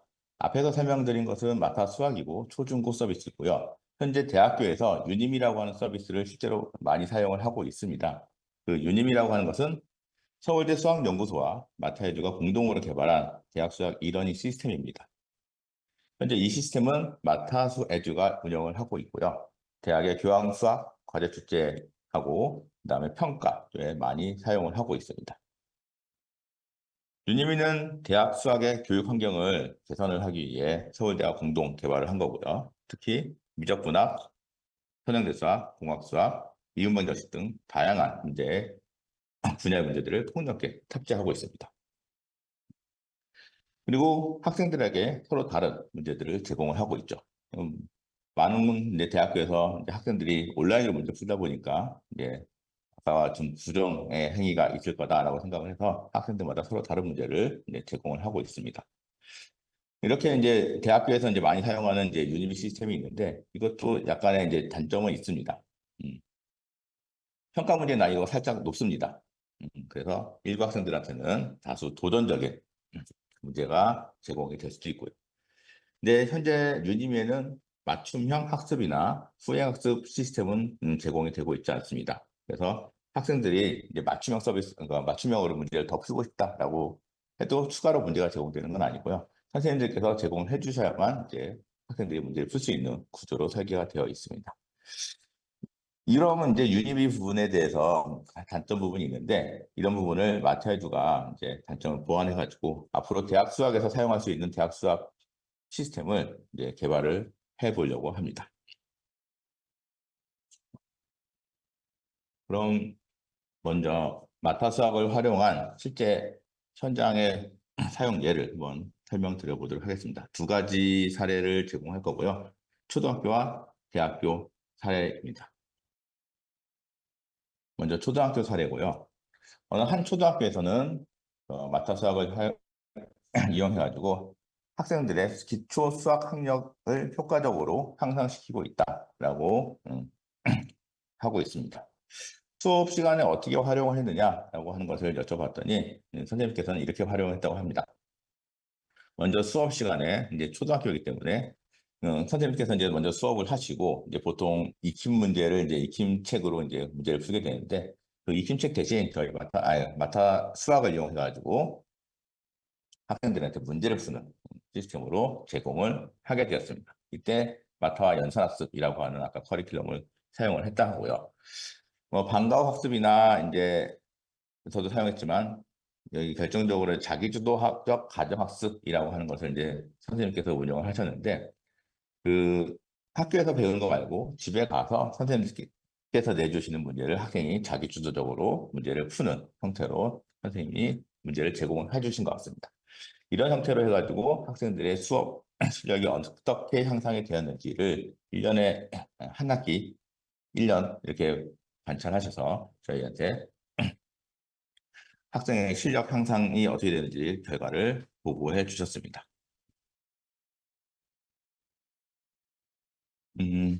수업 시간에 이제 교과활동 보조 수단으로서 이제 활용한 결과를 이제 확인하기 위해서 선생님께서 어떻게 활용을 했냐라고 보면 학년 초하고 학년 말에 설문조사를 하셨고요. 그다음에 학년 말에 AI 코스웨어, 그러니까 마타 수학을 활용했을 때 만족도를 조사를 하셨고요.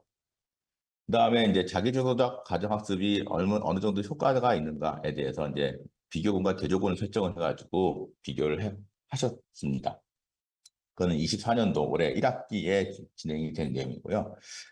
한 반의 학생 중에 일부 학생은 가정학습을 하겠다라고 신청을 했고 일부 학생은 하지 않겠다라고 이렇게 두 그룹으로 나뉘어서 한 반의 수업이 진행이 되었습니다. 그때 이제 먼저 AI 코스웨어로 마타 수학을 활용했을 때 활용 효과가 어떻게 되는가를 나타내는 표인데요. 학년 초에 부담감이나 선호도에 대해서 이제 봤을 때 부담감은 수학에 대한 부담감은 매우 높고 수학에 대한 선호도는 매우 낮았습니다. 그런데 AI 코스웨어를 통해서 한 학기 동안 수업을 해본 결과 학년 말이 됐을 때는 부담감은 낮아지고 선호도는 매우 높아졌다라고 하는 것을 알 수 있었습니다. 24학년도 결과는 올해 연말에 나올 거라 이제 예상이 이제 아직 기입되진 않았는데 마찬가지로 또 부담감은 낮아지고 선호도는 올라갈 것으로 예상이 됩니다. 또한 AI 코스웨어를 사용한 만족도 자체가 학생들이 매우 만족한다라고 하는 결과를 얻을 수 있었습니다. 그리고 이제 AI를 이용한 이제 학습 효과가 어느 정도가 있는지를 이제 조사를 했는데요. 그 학기 초, 이제 22년도, 23년도, 24년도에 학기 초가 됐을 때 학생들마다 이제 기초학력 평가를 이제 실시를 하게 되었습니다. 그때 보통 이제 25문제를 이제 제시를 하고 학생들이 문제를 풀게 되는데 보통 12, 13문제 이하 정도가 되면 기초학력 미달이라고 하는 평가를 받게 됩니다. 학기 초에 한 반에서 이제 학생들한테 이제 평가를 실시했는데 22년도에는 한 반에 2명, 그다음에 23년도 4명, 24년도에 3명의 학생이 그 25문제 중 12문제 이하의 문제를 맞춘다라고 이제 알려져 있었습니다. 그런데 이제 한 학기 동안 마타 수업을 이용을 해가지고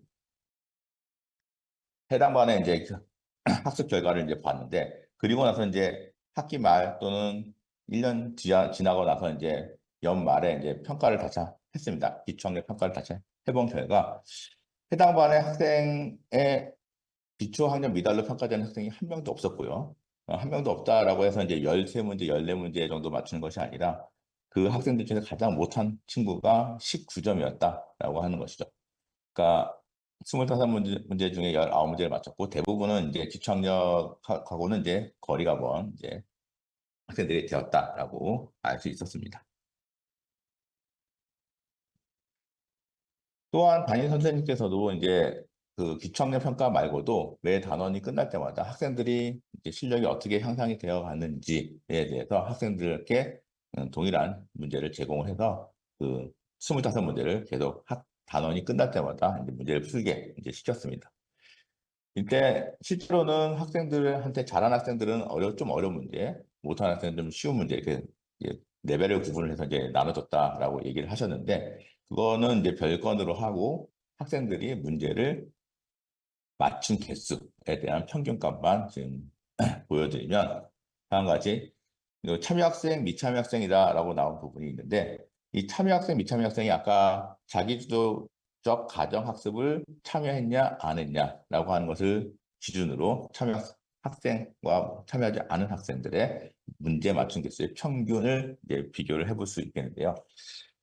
대부분의 경우에 참여한 학생이 참여하지 않은 학생보다 훨씬 더 문제를 맞춘 개수가 많다라고 이제 평가가 되고 있습니다. 여기서 이제 단순히 문제 맞춘 개수다라고 이제 생각을 하는데 사실 참여 학생의 점수들이 높습니다. 미참여 학생들보다. 그러면 실질적으로는 그 학생들은 더 어려운 문제를 받았을 가능성이 높거든요. 그래서 실질적인 실력 격차는 훨씬 더 많이 났다라고 판단을 해볼 수 있을 것 같습니다.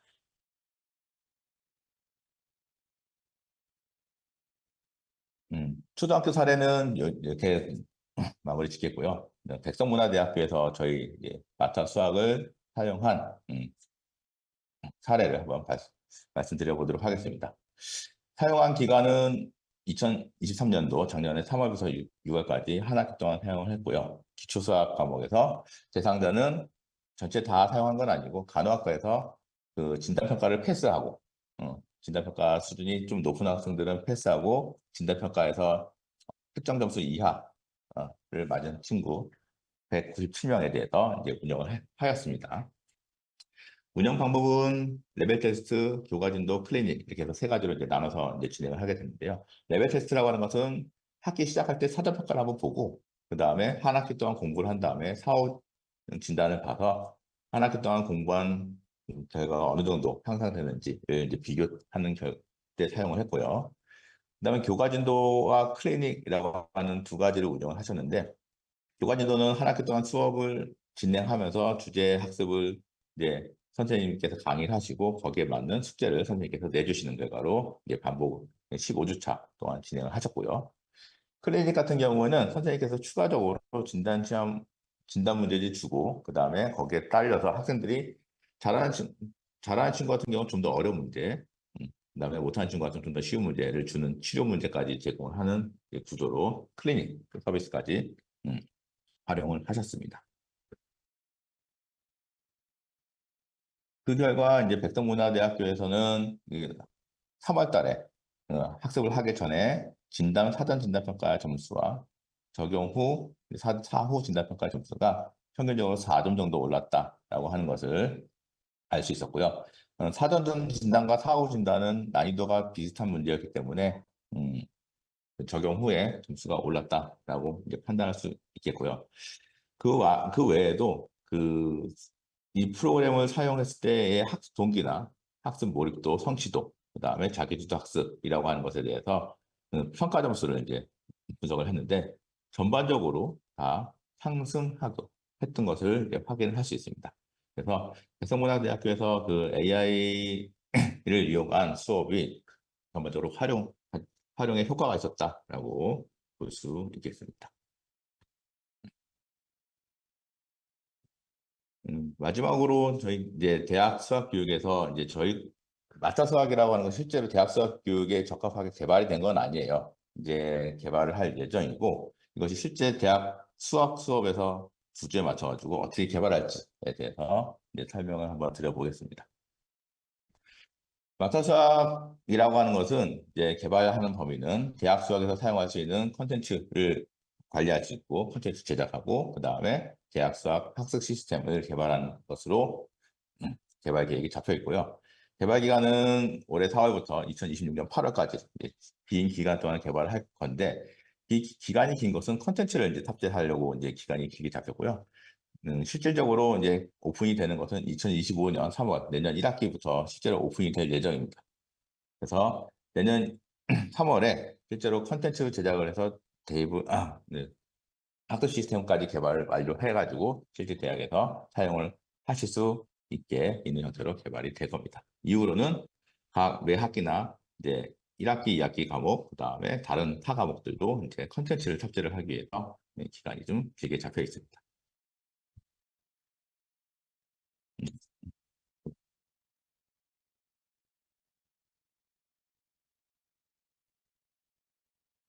대학에서 개발하는 과목 중에 내용 중에 LCMS라고 하는 것에 어떤 내용들이 들어가 있는가 보면 우선 대학 문제를 입력을 하기 위한 시스템을 먼저 개발을 할 예정이고요. 대학에서 이제 사용할 수 있는 여러 가지 문제들을 난수형이다라고 해서 난수형 문제를 개발할 건데 여러 가지 숫자만 바뀌는 문제들을 이제 사전에 많이 만들어 놔야 되기 때문에 그런 형태로 문제를 개발을 할 예정입니다. 그다음에 복잡한 수식도 이제 대학생들은 입력을 하거나 이제 답안을 제출을 해야 되니까 복잡한 수식을 자동 채점할 수 있도록 이제 시스템을 개발을 해야 되고요. 이 가장 중요한 맞춤 학습이 가능하도록 학습 정보를 태깅할 수 있는 시스템을 개발을 해야겠다라고 이제 생각을 했습니다. 이 맞춤 학습 시스템 학습이 가능하도록 태깅 것 자체가 매우 이제 학생들한테 맞춤형 학습에 있어서 매우 중요한 기능이 될 것입니다.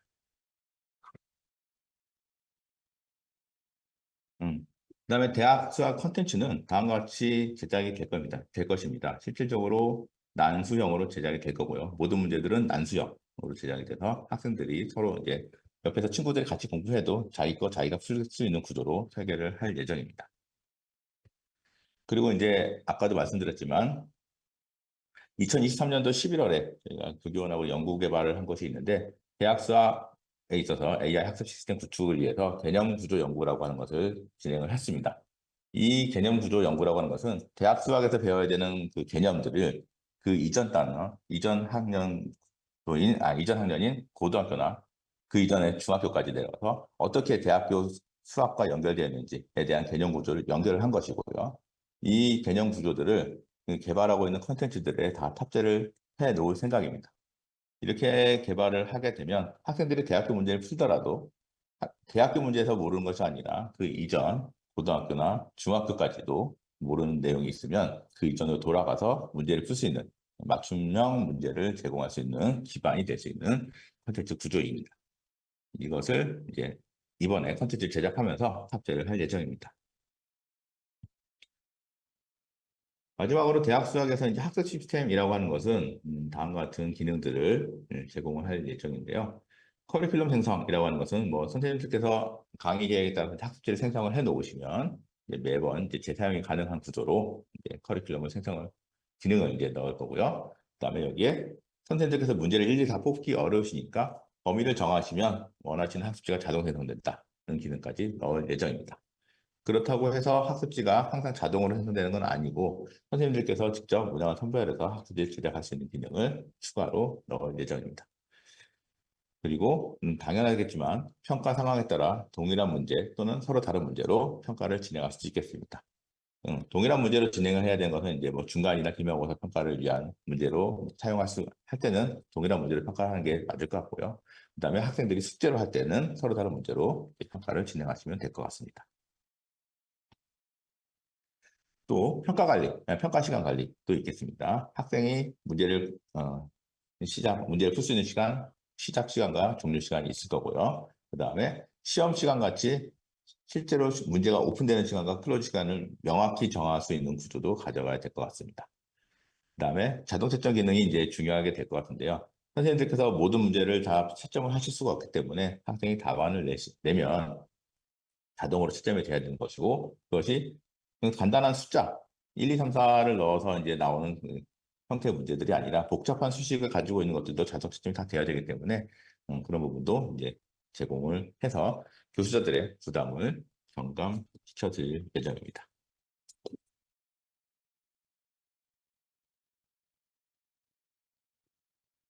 그다음에 마지막으로 맞춤형 복습 문제를 제공을 할 생각입니다. 수학적 스킬이라고 하는 것을 훈련을 하는 데 있어서 부족한 부분이 분명히 존재할 겁니다. 어떤 학생들은 한번 문제를 풀면 스킬을 그냥 금방 습득할 수 있는 반면에 어떤 학생들은 여러 번 반복을 해야 되니까 그런 학생들한테는 추가적인 문제를 제공할 수 있도록 이제 시스템을 구성을 할 예정이고요. 더욱 중요한 것은 맞춤형 수행학습 문제를 제공하겠다라고 하는 것입니다. 대학교에 있는 내용을 배운다고 해서 중고등학교에 있는 문제를 확실히 알고 온 것도 아닐 수도 있습니다. 그래서 옆에 보시는 것 같이 뭐 대학교에서 이제 도함수에 관련된 내용을 이제 공부를 하는데 이 부분을 이제 그 부분에 대한 스킬만 모르면 복수 문제를 계속 이제 풀면 이제 해보게 될 수 있겠지만 그 이전에 0분의 0꼴의 극한을 먼저 알아야 된다라고 판단하는 경우에는 먼저 극한 문제를 먼저 제공하고 다시 도함수를 풀 수 있는 그런 구조를 이제 저희들이 제공을 할 예정입니다. 마타 수학은 단순히 교육의 도구를 넘어가지고 학생들에게 새로운 가능성과 기회를 제공하는 혁신적인 시스템이 되고자 합니다. 이 시스템으로 이제 교육의 미래를 변화시키고 학생들이 수학적 사고를 깊이 이해하고 발전시킬 수 있는 기반을 마련했으면 좋겠습니다. 네, 이것으로 설명을 마무리하겠습니다. 네, 감사합니다. 네, 감사합니다. 마타 수학 서비스를 소개함과 동시에 대학의 요구사항을 반영한 컨텐츠 제공 방향까지 확인할 수 있었던 시간이었습니다. 네, 추가적으로 궁금하신 점 있으시면 채팅창에 자유롭게 올려주시거나 Alt Y를 사용해서 손들기 기능을 사용해 주시면 마이크 넘겨드리도록 하겠습니다. 네, 혹시 질문? 네, 지금 덕성여자대학교 조진만 교수님께서 질문을 주셨는데요. 네, 질문이 총 3가지입니다. 네, 일단 첫 번째는 네, 요즘 학생들의 수학적 역량이 과거 학생들과 비교해서 많이 떨어진다고 하는 것이 맞는지, 또 좋은 도구와 교재 등이 많은 상황에서 오히려 요즘 학생들의 수학적 역량이 과거 학생들보다 더 좋아져야 하는 것이 맞는 것 같아서 말씀해 주셨습니다. 일단 첫 번째 질문 관련해서는 네, 정두석 교수님의 생각을 먼저 말씀을 해주시고 그 다음 넘어가 보도록 하겠습니다. 네. 과거 학생들에 비해서 많이 떨어진다라고 하는 거가 뭐 모든 학생에 대해서 다 적용되는 거는 아닐 것이라고 생각이 됩니다. 일부 학생들이 이제 그 상위권 학생들은 뭐 크게 문제가 되지 않을 거라 생각이 되는데 이제 중하위권 학생들의 경우에는 이제 학습량이 이제 부족하지 않나 이렇게 생각이 좀 들고요. 그다음에 이제 주변에 있는 학습 도구들이 많다, 아니면 학습 콘텐츠들이 많다라고 해서 수학 그 실력이 올라가는 건 아니라고 생각이 됩니다. 학생들이 절대적으로 거기 학습에 어느 정도 시간을 투자했느냐의 문제이기 때문에 주변에 오히려 더 방해 요소가 많다라고 생각이 듭니다. 그래서 그 좋은 도구가 교재가 많다는 것은 학습에 역량을 키우는 것은 크게 되는 건 아니라고 생각이 됩니다. 네, 그럼 이어서 두 번째로 말씀해 주시면 될 것 같은데요. 수학 교육이 학습 효과 높이는데 인공지능 도구가 활용하는 것이 필요하다는 점은 공감을 해 주셨습니다. 2시간 온라인 강의 수강과 1시간 대면 수업이 좋은 형태인지, 또 줌으로 실시간 수업을 하면서 인공지능 도구를 활용하거나 컴퓨터가 구비된 강의실에서 인공지능 도구를 활용하는 강의를 하는 것이 더 효과적인지는 아닌지에 대해서 말씀해 주셨습니다. 그 인공지능을 활용한 수업이라고 하는 것 자체가 꼭 수업에서 온라인을 쓰고 온라인을 인공지능을 통해서 인공지능 그 도구를 수업 시간에 꼭 활용을 해야 된다라고 하는 것은 아닌 것 같고요. 인공지능이라고 하는 것은 학생들의 그 상태 또는 그 상태를 인공지능이 분석을 해주는 거고, 그것을 선생님들께서 어떻게 학생들에게 접목시키는가는 선생님들의 역할이라고 저는 생각이 듭니다. 그래서 지금 전통적인 방식으로 할 수 있는 것 중에 가장 큰 문제가 뭐냐면 학생들의 현재 상태를 잘 파악하기 어렵다. 한 선생님들께서 여러 학생들을 다 다뤄야 되기 때문에 그것이 어렵고, 그다음에 그 파악한다고 해도 학생들한테 맞춤형 콘텐츠를 일일이 제공하는데 너무 시간이 오래 걸린다라고 하는 것이 문제인 거지, 그것이 자료가 주어지거나 하게 되면 선생님들께서는 충분히 수업을 운영해 나가실 수 있는 거라고 생각이 듭니다. 그래서 인공지능은 그 부분에서 활용을 하시는 게 활용하시는 게 맞다라고 생각이 드는 거죠. 그래서 선생님들께서는 저희가 이제 인공지능 시스템을 만들게 되면 학생들한테 과제를 출제하거나 하는데 수업 시간에 하셔도 되고, 과제를 출제를 하셔도 되고, 그거는 선생님들의 운영 방식에 따라 다른 거고요. 출제를 했을 때 돌아오는 피드백을 선생님들께서 보시고 다음에 어떻게 하실지를 결정하시는 게 더 중요한 거다라고 생각이 듭니다. 네, 그럼 마지막 질문입니다. 학생들이 챗GPT를 활용하면서 수업에서 제시한 수학 문제를 쉽게 풀 수 있진 않았는지, 만약 그렇다면 결국 성적 평가는 대면 실시간으로 수학 문제를 풀도록 하는 방식이 가장 공정한 방법으로 보이는데 어떤 게 더 나은 방식인지에 대해서 질문 주셨습니다. 예, 요즘 이제 챗GPT가 수학 문제를 다 풀어주니까 네, 평가하실 때 매우 어려울 것이라 생각됩니다. 온라인으로 과제를 내면 당연히 많은 학생들이 챗GPT한테 물어보고 답을 쓸 것으로 예상이 됩니다. GPT 말고도 온라인의 계산기들이 워낙 잘 돼 있어가지고 그냥 수식을 넣으면 그냥 다 답을 계산해 주기 때문에 크게 이제 그거는 GPT만의 문제는 아닌 것 같고요. 온라인으로 내면 그렇다고 해서 온라인만 문제는 아니죠. 선생님들께서 과제를 지면 종이로 이제 내주신다고 해도 결국엔 다 타이핑 쳐가지고 온라인에서 다 해결할 수 있는 것이다라고 이제 생각이 드는 거라, 그것이 온라인, 오프라인의 문제는 아닌 것 같고요.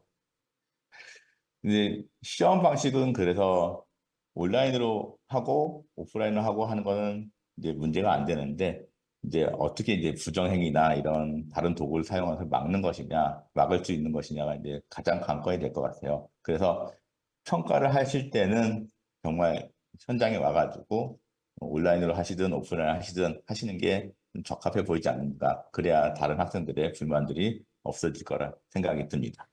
네, 그럼 또한 마타에듀의 마타수학에 대한 추가적인 내용을 확인하고 싶으신 분들께서는 한국교양기초교육원 홈페이지 공지사항 389번을 확인해 주시기 바랍니다. 네, 수고해 주신 정두섭 교수님께 다시 한번 큰 박수 부탁드립니다. 네, 그럼 10분 정도 쉬는 시간 가지고 그 다음 순서 진행해 보도록 하겠습니다. 잠시 후에 뵙겠습니다.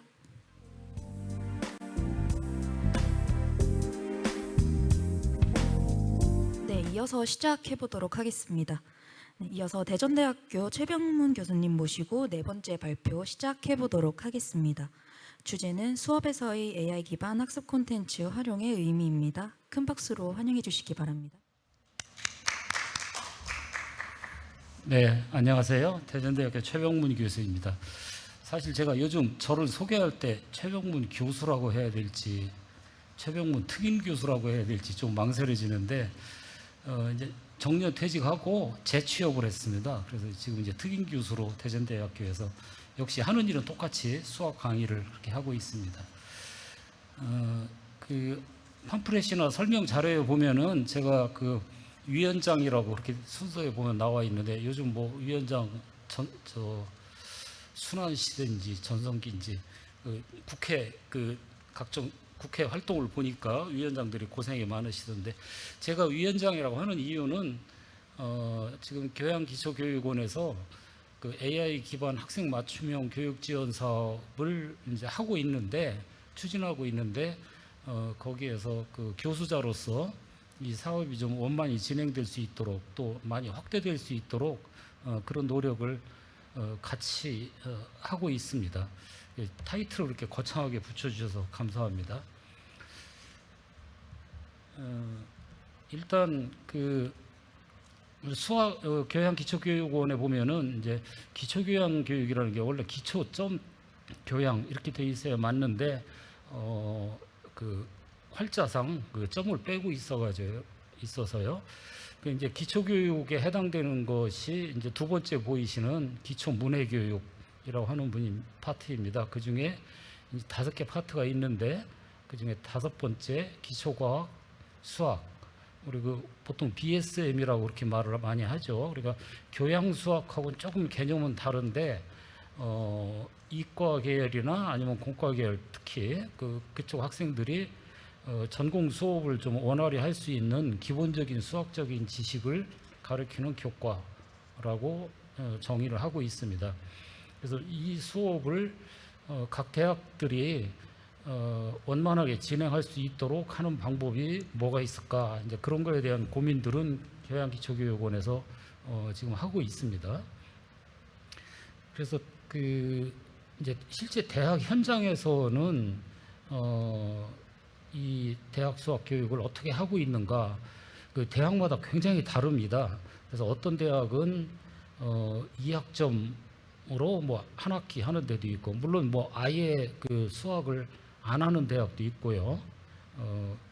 그다음에 또 3학점 2학기 이렇게 해서 충실하게 뭐 이것도 좀 부족하긴 하겠지만은 이렇게 하는 대학도 있고, 그래서 대학마다 이 편차가 굉장히 심하고 또 내용도 이 캘큘러스 그러니까 미분적분학에서 좀 더 확대되어 있는 대학 수학의 그 기본적인 개념과 이론까지 다 강의하시는 그런 대학들도 있고 아주 간단하게 미분적분 계산만 위주로 스킬 위주로 강의를 하는 그런 경우도 있고, 그래서 대학에서의 그 대학 수학 교육도 천차만별이다, 모두 다 다르다 하는 그런 생각이 듭니다. 그리고 요즘에 그 많은 변화가 있어서 지금 이거에 참여하신 분들 중에서 수학을 담당하시는 분들은 많이 느끼시겠지만은 대학의 그 교양에서 하던 대학 수학들이 또 상당 부분 그 전공 기초로 넘어간 데도 많이 있습니다. 그래서 전공에서 직접 필요한 수학을 강의하겠다라고 하는데 이게 아까 앞에서 발표하신 분들도 그런 말씀들 하셨고 제가 느끼기에도 중고등학교 때 그 수학에 대한 기본적인 그 학습 정도 얼마나 알고 있느냐 또는 또 이 학습에 대한 태도 뭐 요새 수포자라는 얘기도 많이 나오는데요. 이런 것들이 다르기 때문에 사실 전공기초에서 직접 이 학생들한테 필요한 수학만 골라서 가르친다는 것도 상당한 어려움이 있습니다. 특정 부분만 가르친다고 해서 알아들을 수 있는 게 아니고요. 그래서 이런 문제들을 이제 어떻게 해결해야 되느냐 하는 그런 고민을 할 수밖에 없습니다. 또 더 나아가서는 제가 그 어드밴스드 캘큘러스라고 좀 아래쪽에 써놨는데, 그러니까 예전에 이제 공업 수학 또는 이제 고등 미적 이런 용어로도 쓰는데 이런 수학에 대한 강의도 요즘에 많이 줄어들고 있고 현장에서 어려움도 겪고 있고 그렇게 알고 있습니다.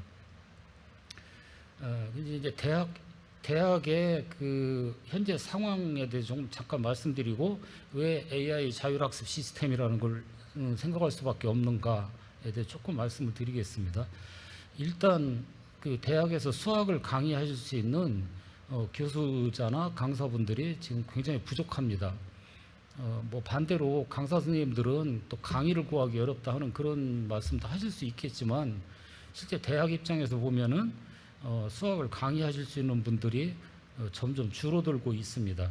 그거는 이제 우리나라 대학 전체, 그러니까 대학원 전체의 문제이기도 하고요. 그다음 두 번째로는 아까 말씀드린 대로 학생들 사이에서 같은 전공이나 또는 같은 단과대학이라고 하더라도 극심한 차이가 있는 거죠. 그러니까 학습에 대한 욕구 또는 수준 이런 것들이 또는 선행 학습 어디까지 배워가지고 왔느냐 이런 것들도 굉장한 차이가 있고 저도 강의 시간에 뭐 이제 질문을 좀 해보거든요. 사인 코사인 들어본 적이 있냐, 미분을 할 줄 아느냐 그러면은 제가 있는 대학 학생들 같은 경우에는 무조건 다 모른다고 합니다. 제가 보기에는 이놈들은 숫자만 알고 있나 싶을 정도인데 뭐 자신 없어서 그러는 것도 있겠죠. 근데 실제 이제 그 수업에 들어가 보면은 굉장한 차이가 뭐 x제곱이 뭔지 모르는 학생들도 있고 부정적분을 할 수 있는 학생도 있고 같은 클래스 내에서 이런 차이가 있는데 이거를 어떻게 강의를 해야 될까 하는 그런 고민은 저절로 생길 수밖에 없습니다. 그리고 아까 전공기초 말씀을 드렸었는데 특히 이제 공대의 경우에는 BSM으로서 그 학생들이 좀 수학에 대해서 어느 정도 알았으면 좋겠다 그런 욕구를 가지고 계신데 그 요구사항이 다 다릅니다. 그러니까 어떤 단과대학에서는 뭐 후리에 급수나 급수 전개 이런 거 라플라스 변환 이런 것들을 좀 하고 싶은 교수님들도 계시고 또 어떤 전공에서는 우리는 미분 방정식을 좀 잘했으면 좋겠다 이렇게 생각을 하시는데 이런 요구사항들이 다 다르니까 이걸 일괄적으로 교양수학 차원에서 또는 BSM 차원에서 일괄적으로 강의해 나간다는 게 현실적으로 굉장히 어려운 그런 측면이 있습니다. 그래서 지금 아직 그렇게 뭐 완성도가 높진 않지만 그 AI 자율학습, 즉 학생들의 그 학습 수준 또는 선행학습 정도, 학업에 대한 흥미, 또 그 교과나 그 전공에서 원하는 그 학습 수준 여기까지 도달하게 하는 그런 강의를 하기 위해서는 학생들 개개인 또는 학생들 개별적 수준차 이런 것들에 의해서 맞춤형으로 강의를 할 수 있는 그런 방법이 있어야 되겠다라는 생각이 듭니다. 그러니까 저도 대학에서 지금 뭐 35년을 강의를 했지만 어떻게 하다 보면은 일괄적으로 그냥 전체적으로 강의할 수밖에 없습니다. 학생들이 알아듣든 못 알아듣든. 그래서 어떤 학생들은 뭐 너무 지루하다 또 뭐 그런 경우는 별로 없지만 어떤 학생들은 전혀 못 알아듣겠다 모르겠다. 근데 그걸 개별적으로 일일이 지도해 줄 만한 그런 시스템이나 시간을 갖추고 있지 못합니다.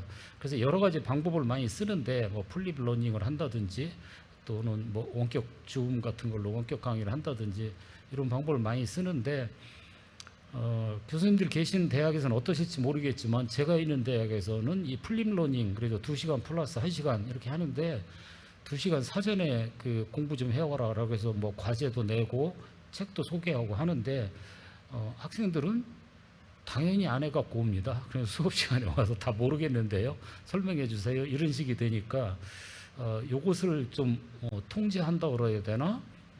그 컨트롤할 수 있는 그런 시스템이 좀 필요하다. 그런 생각을 할 수밖에 없습니다. 그런 의미에서 이 맞춤형 자율학습 시스템은 도입해야 되고 확산될 수밖에 없지 않냐, 그런 생각이 듭니다. 물론 일부 선생님들께서는 그 이제 강의가 점점 이렇게 자율학습에다 맡겨버리면은 교수자가 별로 할 일이 없지 않냐, 그러면 우리가 강의할 자리가 없지 않냐, 이런 식의 염려를 하시는 분들도 있는데, 저는 그 수요 공급 차원에서 본다면은 아직도 교수자의 공급이 부족하다. 그러니까 이 자율학습 시스템이 확산된다고 해도 교수님들은 여전히 많이 필요하다라는 그런 생각이 듭니다. 근데 이제 이 교수자가 부족하고 또 학생들이 수학에 대해서 약간의 거부감도 있고 이렇게 하다 보니까 일부 대학에서는 아예 대학에서의 수학 강의 자체가 그 소멸되는, 없어지는 그런 현상도 생깁니다. 굉장히 안타까운 일이죠. 그래서 제가 지금 이렇게 길게 말씀드린 거는 이 맞춤형 자율학습 시스템이 도입이 돼야 된다라는 그 당위성에 대해서 자꾸 말씀을 드리게 됐습니다.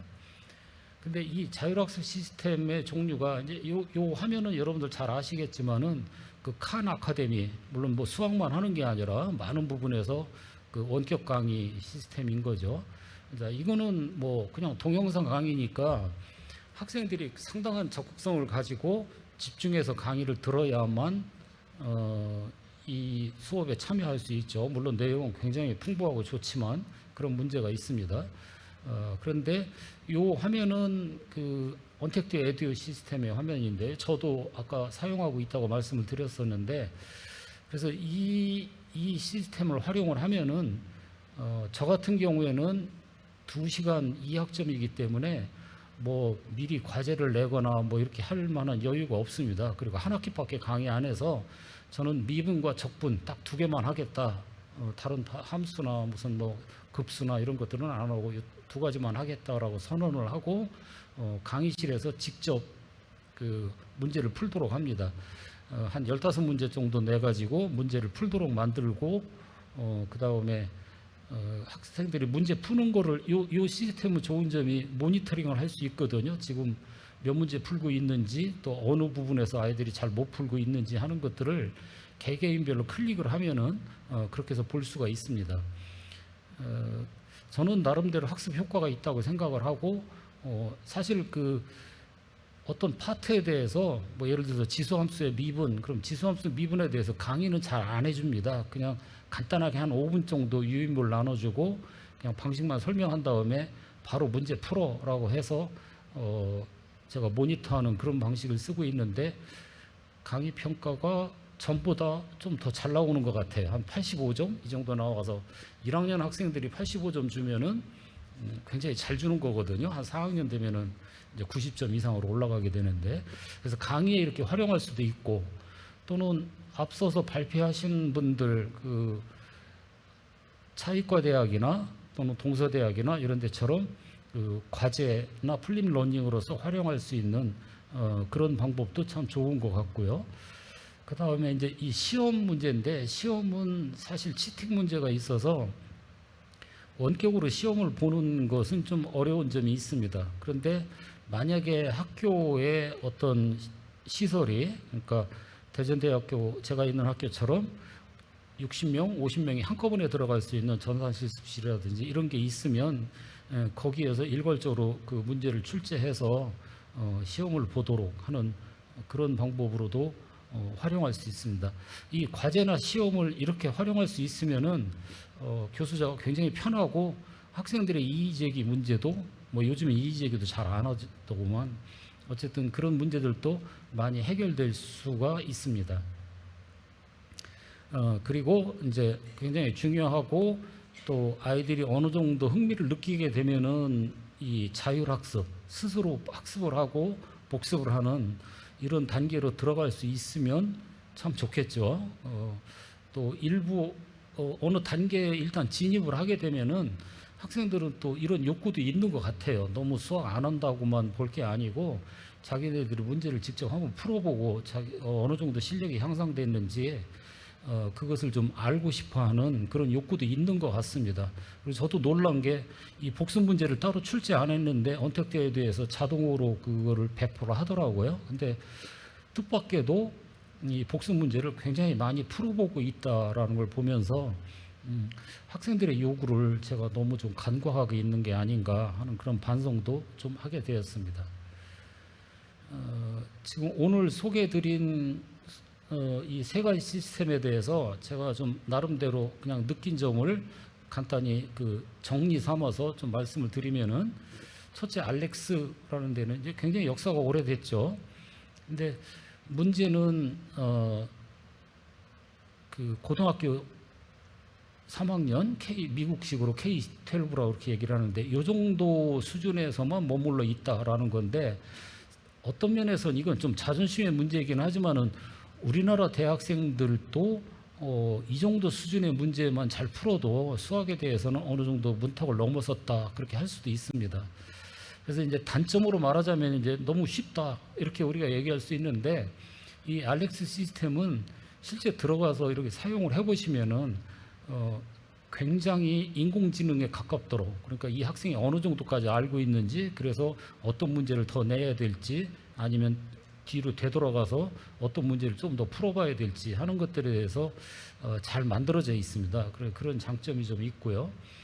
그다음에 언택트 에듀는 이게 경북대학교에 계신 그 원래 공과대학 교수님께서 이 알렉스와 비슷한 이런 자율학습 시스템을 혼자서 개발을 하셨는데, 그 경북대학교에서 시범적으로 몇 년 쓰시다가 지금은 이 언택트 에듀라고 하는 회사, 그 경문사 계열 회사인데요. 그 회사에 빌런이라는 이름으로 시스템이 개발돼서 사용해서 쓰고 있습니다. 여기는 이제 대학 수학 중심으로 되어 있죠. 고등학교 수학은 거의 없고, 이 시스템이 경문사에서 맡아서 한 지가 한 3년 정도 됐는데 굉장히 빨리 발전하고 있는 것 같아요. 저도 2년째 조금 써보고 있고, 그런데 점점 사용하기도 편해지고 그 오류도 많이 수정이 되고 그래서 발전하고 있는 중이다 하는 게 보여지고 있고요. 그다음 마타 에듀, 마타 그 수학, 원래 회사 이름은 이제 비트로브라고 하는 회사이고, 이 상표명은 이제 마타 에듀, 마타 수학 이렇게 얘기를 하는데, 여기는 아까 그 발표도 보셨다시피 고등학교까지는 굉장히 완성도가 높습니다. 그러니까 알렉스에 못지않게 그 학습을 잘 할 수 있도록, 그리고 많은 중고등학교에서 또는 초등학교에서 쓰고 있는 걸로 알고 있고요. 사용의 편리성도 좋고 내용도 완성도도 좋습니다. 다만 대학 것은 지금 아직 안 돼 있어서 이제 시작을 하고 있는 중이고요.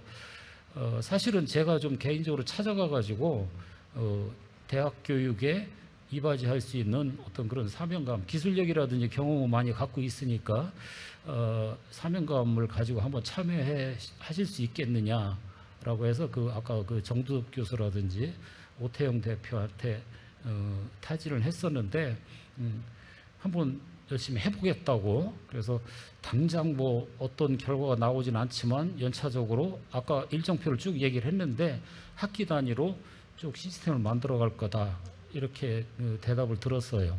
아마 잘 하실 거라고 그렇게 믿어 의심치 않습니다. 세 가지 시스템은 이 정도로 제가 설명을 드리고요. 오늘 그 AI 기반 학생 맞춤형 교육 지원 사업의 설명회인데, 이 사업 내용은 우리 그 공지사항에 보면은 아까 389번이라고 그러셨던가요? 그렇죠? 공지사항을 들어가 보시면은 지금 이런 내용이 떠 있습니다.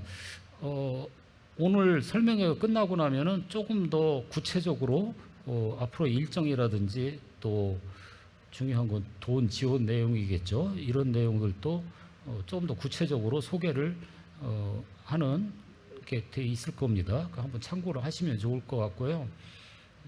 특히 이제 전문대학에서